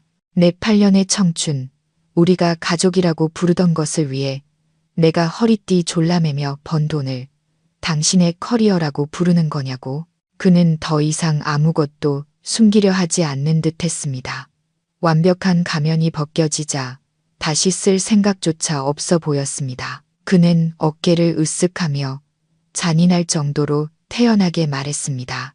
네가 뭐라고 부르든 상관없어. 수진아, 현실적으로 생각해봐. 남자가 뭐가 필요하겠어. 돌아와서 쉴 수 있는 평온한 안식처가 필요하지. 그리고 보다시피 혜진이가 나한테 그걸 줬어. 그는 석상처럼 굳어서 있는 혜진 씨를 가리켰습니다. 그리고 그 가정을 꾸리기 위한 든든한 경제적 기반도 필요하지. 넌 내 역할을 아주 잘 해냈어. 내 역할을 잘 해냈다고. 저는 거의 소리치다시피 말했습니다. ATM 기계 역할을 말하는 거야? 혜진 씨도 이제 모든 것을 이해한 듯 했습니다. 그녀의 배신감은 빠르게 경멸로 바뀌었습니다. 그녀는 지훈 씨를 보며 분노로 떨리는 목소리로 말했습니다. 당신은 저 여자 돈으로 나랑 우리 아이를 먹여 살린 거야. 당신이 매달 나한테 준 400만 원이 수진 씨 돈이었어. 지훈 씨는 혜진 씨를 보며 약간의 짜증을 드러냈습니다. 누구 돈이든 무슨 상관이야. 내가 번 돈이고 수진이가 자발적으로 나한테 준 거야. 그걸로 내 가족을 돌봤는데 뭐가 문제야? 난 두 가정의 가장이었어. 자발적. 저는 울부짖었습니다. 8년간 억눌렸던 울분이 폭발했습니다. 당신은 나한테 월급이 200만 원이라고 거짓말했어. 가난한 시골에 계신 어머니가 편찮다고 거짓말해서 내가 매달 돌아가신 분 약값을 보내게 만들었어. 경제가 어려워서 아이를 가질 수 없다고 거짓말하면서 내 돈 50만 원으로 당신 딸 국제학교 학비를 냈어. 그걸 자발적이라고 부르는 거야? 저는 그에게 다가가 얼굴을 똑바로 쳐다보았습니다. 지훈 씨, 그건 사랑도 아니고 커리어도 아니야. 그건 사기라고 부르는 거야. 사기라는 두 글자에 공기가 팽팽하게 당겨졌습니다. 지훈 씨는 벌떡 일어났습니다. 체념했던 피곤함은 사라지고 극도의 분노가 그 자리를 차지했습니다. 박수진, 말 조심해. 지난 8년간 내가 너한테 못해준 거 있어. 내가 너한테 명분도 주고 서울에서 살게 해줬잖아. 뭘 더 바라는 거야? 그는 제게 은혜를 베풀었다고 생각하고 있었습니다. 뭘 더 바라냐고? 저는 차갑게 웃었습니다. 제 웃음소리는 처량하게 들렸습니다. 공평함을 바래. 당신이 나한테 한 모든 짓에 대해 대가를 치르게 하고 싶어. 저는 그를 보고는 혜진 씨를 힐끗 쳐다보았습니다. 혜진 씨가 이 진실을 마주할 용기가 있는지 몰랐지만 저는 있었습니다. 저는 벼랑 끝에 몰렸습니다. 더 이상 잃을 것이 없었습니다. 지훈 씨, 당신이 뭔데? 당신이 무슨 옛날 왕이라도 되는 줄 알아? 지금이 21세기야. 당신이 법을 피해갈 수 있을 거라고 생각해? 그 말을 들은 지훈 씨는 잠시 멈칫하더니 이내 비웃음 가득한 오만한 웃음을 터뜨렸습니다. 고소? 내가 날 무슨 죄로 고소해? 널 너무 사랑한 죄? 너한테 너무 잘해준 죄? 그는 여전히 제가 화가 나서 약하게 핥히는 새끼 고양이라고 생각했습니다. 여전히 제 손에 아무것도 없다고 생각했죠. 하지만 저는 그와 혜진 씨의 웨딩 사진을 보았습니다. 그들의 결혼식이 8월에 있었다는 것도 알았죠. 저는 심호흡을 하며 목소리가 떨리지 않게 애썼습니다. 단호해야 했습니다. 저는 한 글자 한 글자 또박또박 말했습니다. 난 당신을 사기 및 재산 편취 혐의로 고소할 거야. 그리고 잠시 멈춘 뒤 그의 비웃는 눈을 똑바로 쳐다보며 말했습니다. 그리고 중혼죄로도 고소할 거야. 중혼죄라는 세 글자가 호화로운 거실에 울려 퍼졌습니다. 그것은 마치 폭탄과도 같았습니다. 혜진 씨도 그 말을 듣고는 얼굴이 하얗게 질렸습니다. 그녀는 문제의 심각성을 이해했습니다. 중혼은 감옥에 갈 수 있는 범죄였습니다. 지훈 씨의 비웃던 얼굴이 즉시 굳어졌습니다. 그의 얼굴에서 오만함이 순식간에 사라졌습니다. 그는 더 이상 웃지 않았습니다. 그는 저를 뚫어지게 쳐다보며 의심스러운 눈초리로 눈을 가늘게 떴습니다. 너 지금 뭐라고 했어? 그의 목소리가 약간 변했습니다.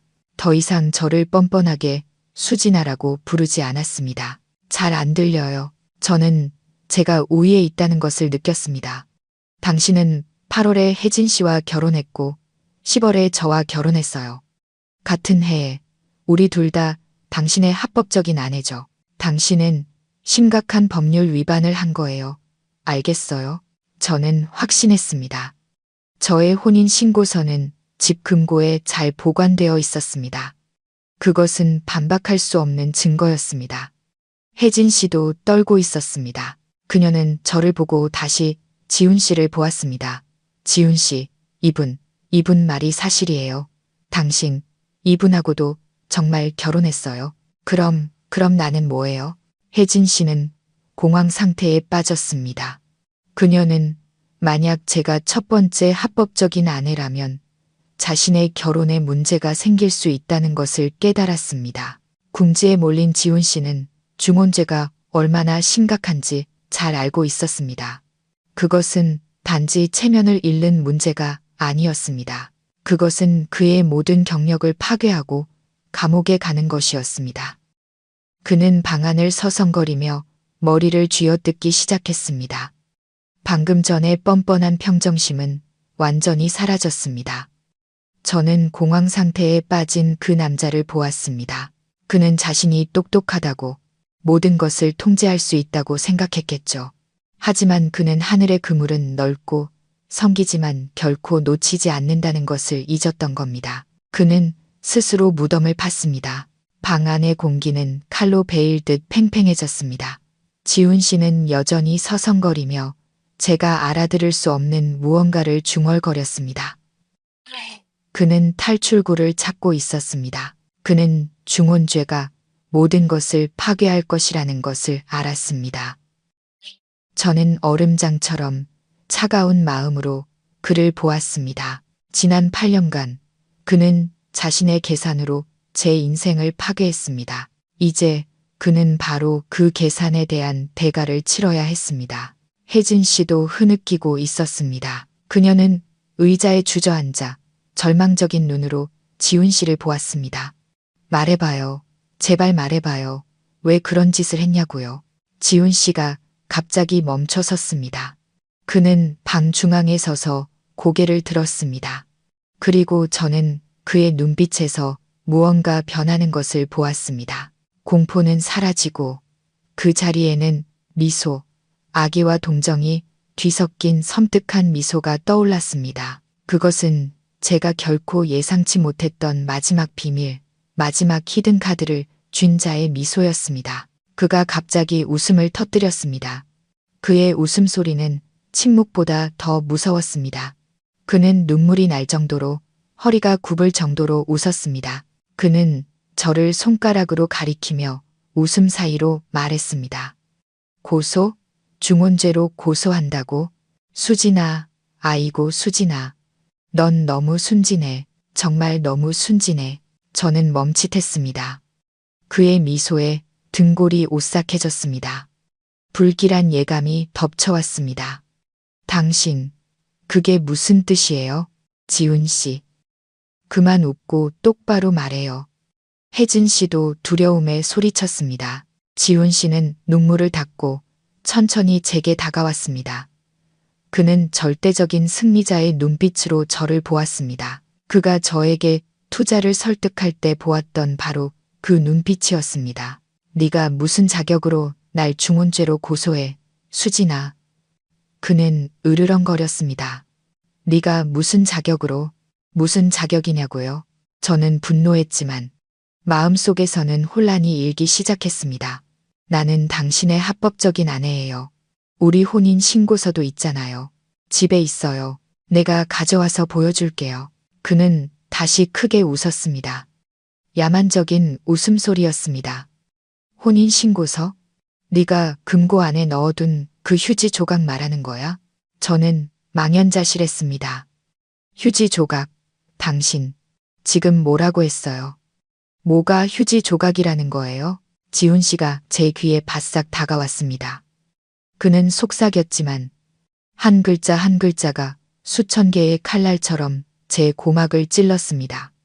그의 목소리에는 악의가 가득했습니다. 아직도 모르겠어, 수진아. 내가 어떻게 날 중혼죄로 고소하겠어? 그는 잠시 멈추고는 마치 진리를 하사하는 듯 또박또박 말했습니다. 나와 혜진이의 결혼은 진짜고 합법적이야. 그는 뒤로 물러서며 저를 보고 비웃었습니다. 하지만 너, 수진아, 법적으로 넌 단 한 번도 내 아내였던 적이 없어. 단 한 번도 내 아내였던 적이 없어. 그 말은 2번의 결혼식, 8살짜리 아이, 제가 ATM 기계였다는 사실보다 더 잔혹했습니다. 그 6글자는 지난 8년간의 제 존재를 완전히 부정했습니다. 온몸에 힘이 빠져나갔습니다. 저는 비틀거리며 벨벳 소파 팔걸이를 꽉 붙잡았습니다. 그러지 않았다면 이 차가운 대리석 바닥에 쓰러졌을 겁니다. 아니야. 그럴 리가 없어. 저는 목이 쉰 소리로 울부짖었습니다. 거짓말 마. 우리 신고했잖아. 똑똑히 기억해. 구청에 가서 서명하고 서류도 받았잖아. 어떻게 가짜일 수가 있어. 그날의 기억은 급하게 치러졌지만 여전히 제 머릿속에 선명했습니다.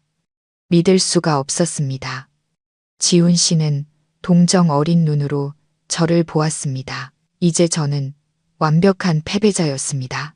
그는 맞은편 안락 의자에 앉아 여유롭게 물 한 잔을 따랐습니다. 그는 완전히 상황을 통제하고 있었습니다. 그는 물을 한 모금 마시고는 마치 우스갯소리를 하듯 천천히 말했습니다. 맞아. 우리는 어떤 관공서에 갔고 서명했고 너는 서류를 받았지. 그는 저를 보며 비웃었습니다. 그런데 넌 한 번이라도 생각해 본 적 있어? 왜 그날따라 그렇게 한산했는지, 왜 절차가 그렇게 신속하게 끝났는지. 저는 기억을 더듬었습니다. 정말 그랬습니다. 그날은 주말이었습니다. 지훈 씨는 우리를 위해 토요일에도 일하는 사람을 섭외했다고 했습니다. 우리는 간판도 제대로 없는 작은 방으로 들어갔고 안에는 안경을 쓴 근엄해 보이는 여자 한 명뿐이었습니다. 그녀가 내민 서류에 우리가 서명하자 그녀는 도장을 찍고 붉은색 종이 2장을 건네주었습니다. 모든 것이 15분 만에 끝났습니다. 그때 저는 순진하게도 행정 절차가 정말 빨라졌다고, 지훈 씨가 모든 것을 완벽하게 처리해줘서 고맙다고 생각했습니다. 지훈 씨는 제 생각을 읽은 듯 말을 이었습니다. 거긴 구청이 아니라 사설 법무사 사무실이었어. 수진아. 그리고 그 안경 쓴 여자는. 그는 비웃었습니다. 배우였지. 내가 그 여자한테 공무원 연기값으로 50만 원을 줬어. 싸게 먹혔지. 안 그래? 그리고 내 혼인신고서. 그는 일어나 와인 캐비닛으로 가서 안에서 서류철 하나를 꺼냈습니다. 그는 그것을 제 쪽으로 던졌습니다. 서류철이 유리티 테이블 위로 떨어졌습니다. 여기 나와 혜진이의 진짜 서류야. 한번 봐. 파주시청에서 너를 만나기 전에 정식으로 신고한 거야. 그는 가장 잔인한 눈빛으로 저를 돌아보며 말했습니다. 그리고 내 것은 정교하게 위조된 종이일 뿐이야. 도장도 가짜, 구청장 직인도 가짜. 그건 그냥 내가 내 자신을 내 아내라고 믿게 만들고 안심하고 나를 위해 커리어를 쌓게 만들기 위한 소품이었을 뿐이야. 저는 떨리는 손으로 지훈 씨와 혜진 씨의 혼인 관계 증명서를 펼쳤습니다. 선명한 붉은 직인, 뚜렷한 사진, 진짜 서명이 있었습니다. 그리고 제 서류를 떠올렸습니다. 제가 8년간 소중히 간직했던 서류, 제 부적이라고 생각했던 그 종이는 결국 장난에 불과했습니다. 저는 더 이상 울 수도 없었습니다. 저는 완전히 무너졌습니다. 8년의 결혼 생활, 8년간 남편이라 부른 사람, 8년의 희생, 모든 것이 거짓이었습니다. 법적으로 저는 무엇이었을까요? 저는 그저 연인, 돈을 자발적으로 바치는 연인, 무급 가사도우미를 자처한 연인이었습니다. 법적으로 넌 단 한 번도 내 아내였던 적이 없어. 그 6글자는 제 남편이라 부르던 남자의 입에서 나온 사형 선고와 같았습니다. 그것은 2번의 결혼식, 8살짜리 아이, 제가 ATM 기계였다는 사실보다 더 잔혹했습니다. 그것은 제 8년의 존재, 8년의 희생, 8년의 기다림을 깨끗하게 지워버렸습니다. 모든 것이 연극이었고 저는 가장 멍청한 여주인공이었습니다. 저는 더 이상 서 있을 수 없었습니다. 다리에 힘이 풀려 차가운 대리석 바닥에 주저앉았습니다. 추위도 아무것도 느껴지지 않았습니다. 머릿속이 텅 비었습니다. 가짜 혼인 신고서, 가짜 사무실, 가짜 공무원, 완벽한 연극. 그는 처음부터 모든 것을 계산했습니다. 저와 결혼하기로 결심한 순간부터 그는 저를 합법적인 커리어, 자발적으로 헌신하는 연인으로 만들 계획을 세웠던 겁니다. 잔인한 그 남자 지훈 씨는 동정 어린 눈으로 저를 보았습니다. 그는 이겼습니다. 그는 마지막 히든카드를 뒤집었고 그것은 저를 산산조각 냈습니다. 그는 여유롭게 의자에 앉아 마지막 짐을 내려놓은 듯한 체념한 표정으로 아무 감정 없는 목소리로 말했습니다. 수진아, 이제 알겠지. 넌 여기에 있을 자격이 없어. 날 중혼죄로 고소할 수도 없고. 그는 바닥에 주저앉은 비참한 패배자를 보았습니다. 서울로 돌아가. 그 아파트는 어차피 내가 할부금 대부분을 냈으니 내가 갖지 않을게. 그는 적절한 단어를 찾으려는 듯 망설였습니다. 지난 8년간 내 청춘에 대한 보상이라고 생각해. 청춘에 대한 보상. 저는 웃음을 터뜨렸습니다. 제 웃음소리는 이 호화로운 거실에서 처량하게 울려 퍼졌습니다. 그의 입을 통해 나온 제 8년은 그저 공평한 거래에 불과했습니다. 그는 심지어 다른 거짓말을 생각하기조차 귀찮아하는 것 같았습니다. 저는 더 이상 울 수 없었습니다. 눈물이 말라버렸습니다. 끝없는 공허함만이 느껴졌습니다. 나는 무엇이었을까? 8년간 조종당한 바보, 무급 가사 도우미, 자발적인 사기 피해자, 내 웨딩 사진, 내 혼인신고서, 모든 것이 소품이었습니다. 저는 법적으로 그와 아무 사이도 아니었기에 질투할 자격조차 없었습니다. 저는 손을 짚고 일어나려 애썼지만 다리에 힘이 들어가지 않았습니다. 저는 모든 것을 잃었습니다. 사랑, 8년의 인생, 믿음, 그리고 아내로서의 법적 자격까지. 저는 무릎에 얼굴을 묻었습니다. 제 주변의 모든 것이 어두워졌습니다. 절망감에 정신을 잃을 것 같던 바로 그 순간. 지훈 씨가 승리자의 눈으로 저를 내려다보던 바로 그 순간. 날카롭고 단호한 목소리가 울려 퍼졌습니다. 제 목소리도 지훈 씨의 목소리도 아니었습니다. 닥쳐. 저는 고개를 들었습니다. 흐릿한 눈물 사이로 저처럼 무너졌을 거라 생각했던 혜진 씨가 꼿꼿이 서 있는 것이 보였습니다. 그녀의 얼굴은 창백했지만 두 눈은 불타고 있었습니다. 그녀는 저를 보지 않았습니다. 그녀는 지훈 씨, 우리 둘 다 남편이라 불렀던 그 남자를 뚫어지게 쳐다보고 있었습니다. 지훈 씨는 혜진 씨의 반응에 당황했습니다. 그는 더듬거렸습니다. 혜진아, 너 무슨 소리야? 지금 저 여자 편드는 거야? 누구 편드는 거 아니야. 혜진 씨가 분노로 떨리는 목소리로 소리쳤습니다. 당신은 괴물이야. 사람이 아니라고. 당신은 나를 속였고 이분을 속였어. 날 뭘로 만든 거야. 혜진 씨는 다가가 지훈 씨의 얼굴에 손가락질하며 말했습니다. 날 사랑한다고, 서울에서 힘들게 일한다고, 결국 다른 여자 돈으로 나랑 내 아이를 먹여 살렸잖아. 날 지난 8년간 저분의 피땀 위에서 사는 기생충으로 만들었어. 혜진 씨는 저를 돌아보았습니다. 그녀의 눈에는 죄책감, 동정, 그리고 분노가 복잡하게 얽혀 있었습니다. 그녀도 깨달은 겁니다. 그녀 역시 다른 방식의 피해자였고 자신도 모르는 사이에 지훈 씨의 사기 계획의 공범이 되어 있었다는 것을요. 지훈 씨는 당황했습니다. 혜진아, 저 여자 말 듣지 마. 다 당장 꺼져. 혜진 씨는 지훈 씨의 말을 가로막으며 소리쳤습니다. 그리고 그녀는 제가 결코 예상하지 못했던 행동을 했습니다. 그녀는 제게 다가와 허리를 숙여 제 팔을 잡고 저를 힘껏 일으켜 세웠습니다. 그녀의 손도 떨리고 있었지만 아주 따뜻했습니다. 그녀는 저를 부축해 자신의 어깨에 기대게 했습니다. 그리고 지훈 씨를 보며 얼음장처럼 차가운 목소리로 말했습니다. 수진 씨 말이 맞아. 이분은 당신을 중혼죄로 고소할 수 없겠지. 지훈 씨는 그 말을 듣자마자 표정이 약간 풀렸지만 혜진 씨는 망치처럼 무거운 한마디 한마디를 이어갔습니다. 하지만 이분은 당신을 사기 및 재산 편취 혐의로 고소할 거야. 8년간 매달 400만 원씩 당신 피할 수 있을 것 같아? 지훈 씨는 비웃었습니다. 사기?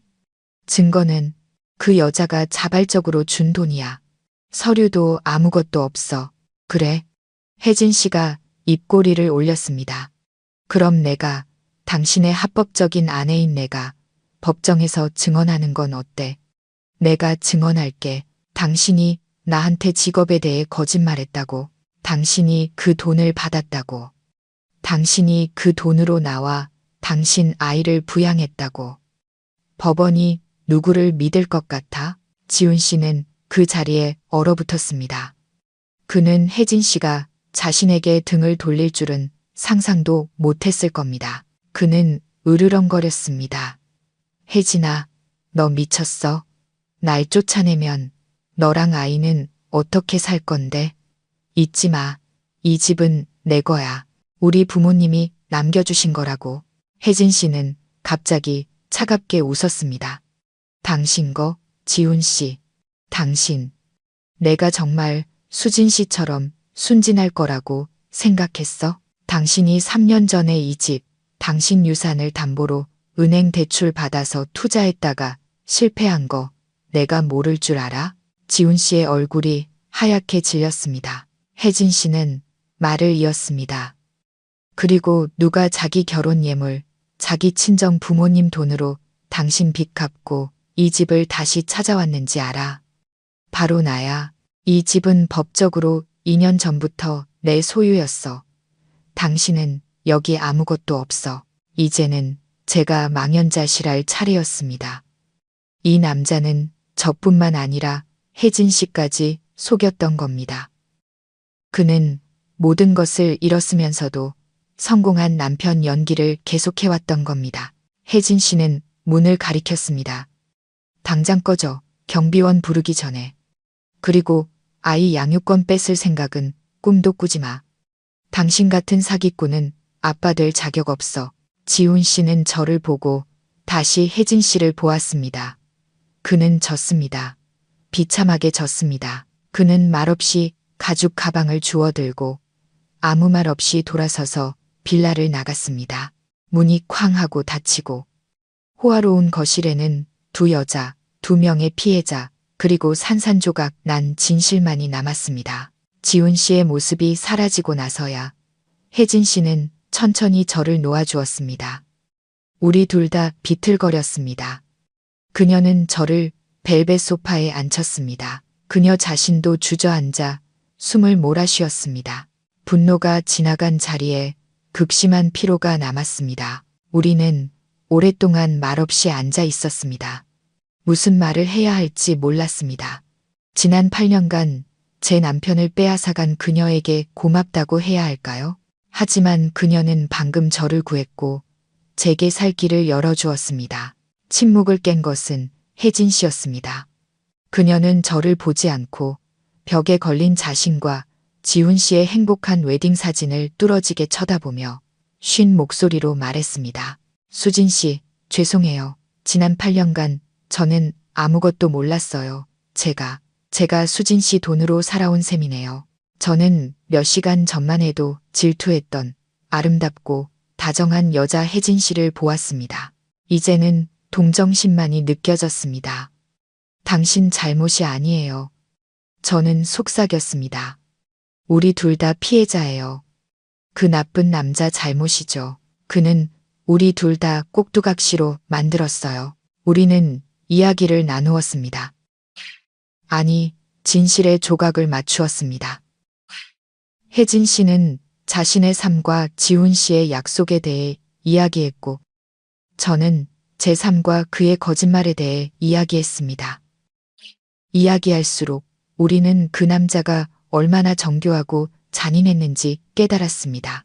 혜진 씨는 말했습니다. 당신, 그 사람 고소해야 해요. 모든 걸 되찾아야 해요. 돈 때문이 아니라 정의를 위해서요. 그녀는 저를 보며 단호한 눈빛으로 말했습니다. 제가 말했듯이 제가 증인이 되어줄게요. 저한테는 그 사람과의 모든 메시지 기록, 매달 돈을 받은 내역이 다 있어요. 그는 부인할 수 없을 거예요. 저는 고개를 끄덕였습니다. 빈손으로 떠날 수는 없었습니다. 탐욕 때문이 아니라 제 8년이 이렇게 쉽게 부정당하게 둘 수는 없었기 때문입니다. 사기 및 재산 편취, 그것이 그가 치러야 할 대가였습니다. 그 후의 날들은 법적 절차라는 악몽의 연속이었습니다. 저는 서울로 돌아와 거짓된 기억으로 가득 찬 아파트에서 제 짐을 쌌습니다. 실력 있는 변호사를 선임했고 약속대로 혜진 씨는 모든 증거를 제공했습니다. 그녀는 심지어 파주에서 서울까지 날아와 저와 함께 변호사 사무실에 출석했습니다. 소송은 시끄러운 이혼 소송이 아니었습니다. 그것은 금융사기에 대한 민사 소송이었습니다. 저는 제 월 400만 원의 급여 명세서 전부와 제가 거의 모든 생활비를 부담했다는 것을 증명하는 지출 내역을 제출했습니다. 그리고 혜진 씨는 증인으로서 매달 400만 원을 받았다는 증거를 제출했습니다. 지훈 씨는 부인할 수 없었습니다. 증거는 너무나 명백했고 그의 모든 거짓말은 법정에서 드러났습니다. 가짜 혼인신고서 이야기도 나오면서 그의 계획적인 사기 행각은 더욱 명확해졌습니다. 그는 사실혼 관계의 아내에게 기생하며 한 여자의 돈으로 진짜 아내를 부양한 파렴치한으로 낙인 찍혔습니다. 그의 평판은 무너졌고 그가 다니던 회사는 도덕적 해이와 기만 행위를 이유로 즉시 그를 해고했습니다. 재판이 끝나고 판사는 지훈 씨의 행위가 사기죄에 해당한다고 판결했습니다. 그는 지난 8년간 편취한 금액 전액을 저에게 배상하라는 명령을 받았습니다. 엄청난 액수였죠. 지훈 씨는 모든 것을 잃었습니다. 대기업 팀장이라는 직업, 혜진 씨가 빚을 갚고 명의를 이전한 집, 그리고 혜진 씨가 즉시 이혼 소송을 제기하면서 잃게 된 혜진 씨와 딸, 그리고 그의 든든한 커리어였던 저까지. 두 개의 가정을 가졌던 남자는 순식간에 빚더미에 앉은 빈털터리가 되었습니다. 재판이 끝나고 1년 후 서울은 여전히 시끄럽고 활기찼지만 저는 더 이상 예전의 제가 아니었습니다. 배상금 전액을 받지는 못했습니다. 지훈 씨가 파산을 선언했기 때문이죠. 하지만 더 이상 상관없었습니다. 저는 일부를 받았고 제가 거의 혼자 힘으로 갚았던 아파트를 판 돈을 합치니 다시 시작하기에 충분했습니다. 저는 다른 아파트를 사지 않았습니다. 그 돈으로 조용한 거리에 작은 빵집을 열었습니다. 저만의 빵집을 갖는 것이 항상 꿈이었습니다. 하지만 지난 8년간 저는 남편의 커리어를 위해 그 꿈을 접어두었습니다. 이제 저는 제 자신을 위한 커리어를 쌓고 있었습니다. 제 빵집 이름은 아논 베이커리입니다. 제게 평온이 찾아오기를 바라는 마음에서 지었습니다. 아침 일찍부터 밤늦게까지 바쁘게 일합니다. 버터 냄새, 밀가루 냄새, 빵 굽는 냄새, 그것들은 제가 진짜 인생을 살고 있다는 느낌을 줍니다. 제 손은 이제 거짓말 때문에 떨리는 대신 밀가루로 얼룩져 있습니다. 마음이 평온해졌습니다. 지난 8년은 긴 악몽과도 같았습니다. 이제 저는 그 꿈에서 깨어났습니다. 더 이상 지훈 씨를 증오하지 않습니다. 증오는 제 마음만 지치게 할 뿐입니다. 그는 자신의 대가를 치렀습니다. 그가 빚을 갚기 위해 힘든 육체 노동을 하며 하루하루를 버티고 있다는 소식을 들었습니다. 그는 10년은 늙어 보였습니다. 통쾌하지 않았습니다. 그저 인과응보라고 생각했습니다. 모든 것을 가지려 하면 모든 것을 잃게 되는 법입니다. 혜진 씨와는 가끔씩 메시지를 주고받습니다. 적대적인 관계였던 우리는 공동의 상처로 연결된 특별한 친구가 되었습니다. 그녀는 이혼하고 파주에 있는 그 빌라에서 혼자 서아를 키우고 있습니다. 그녀도 온라인으로 꽃 가게를 열었다고 합니다. 우리는 절대 지훈 씨의 이름을 다시 꺼내지 않습니다. 그저 서로의 일과 삶에 대해 안부를 물을 뿐입니다. 우리 둘 다 잿더미 위에서 자신의 삶을 다시 세우기 위해 노력하고 있습니다. 어느 일요일 오후 빵집 유리창 너머로 따스한 햇살이 쏟아져 들어왔습니다. 단골 손님 한 분이 들어와 미소로 인사했고 저도 미소로 답하며 따끈한 크루아상을 건넸습니다. 저는 길거리를 보았습니다. 사람들은 여전히 바쁘게 스쳐 지나갔습니다. 저도 한때는 그들처럼 조급하고 걱정 많고 눈먼 사람이었습니다. 이제 저는 제 작은 빵집에 서서 달콤한 향기를 맡습니다. 행복이 누군가를 위한 맹목적인 희생이 아니라는 것을 깨닫는데 8년이 걸렸습니다. 행복은 자기 자신에게 진실하게 사는 것이었습니다. 거짓으로 가득 찼던 8년의 문은 굳게 닫혔지만 향긋한 빵 냄새와 햇살로 가득 찬 또 다른 문이 열렸습니다. 제 미래, 그것이 어디로 향할지는 모르겠지만 그것이 온전히 제 것이라는 것만은 확실합니다. 들어주셔서 감사합니다. 다음 이야기에서 다시 뵙겠습니다.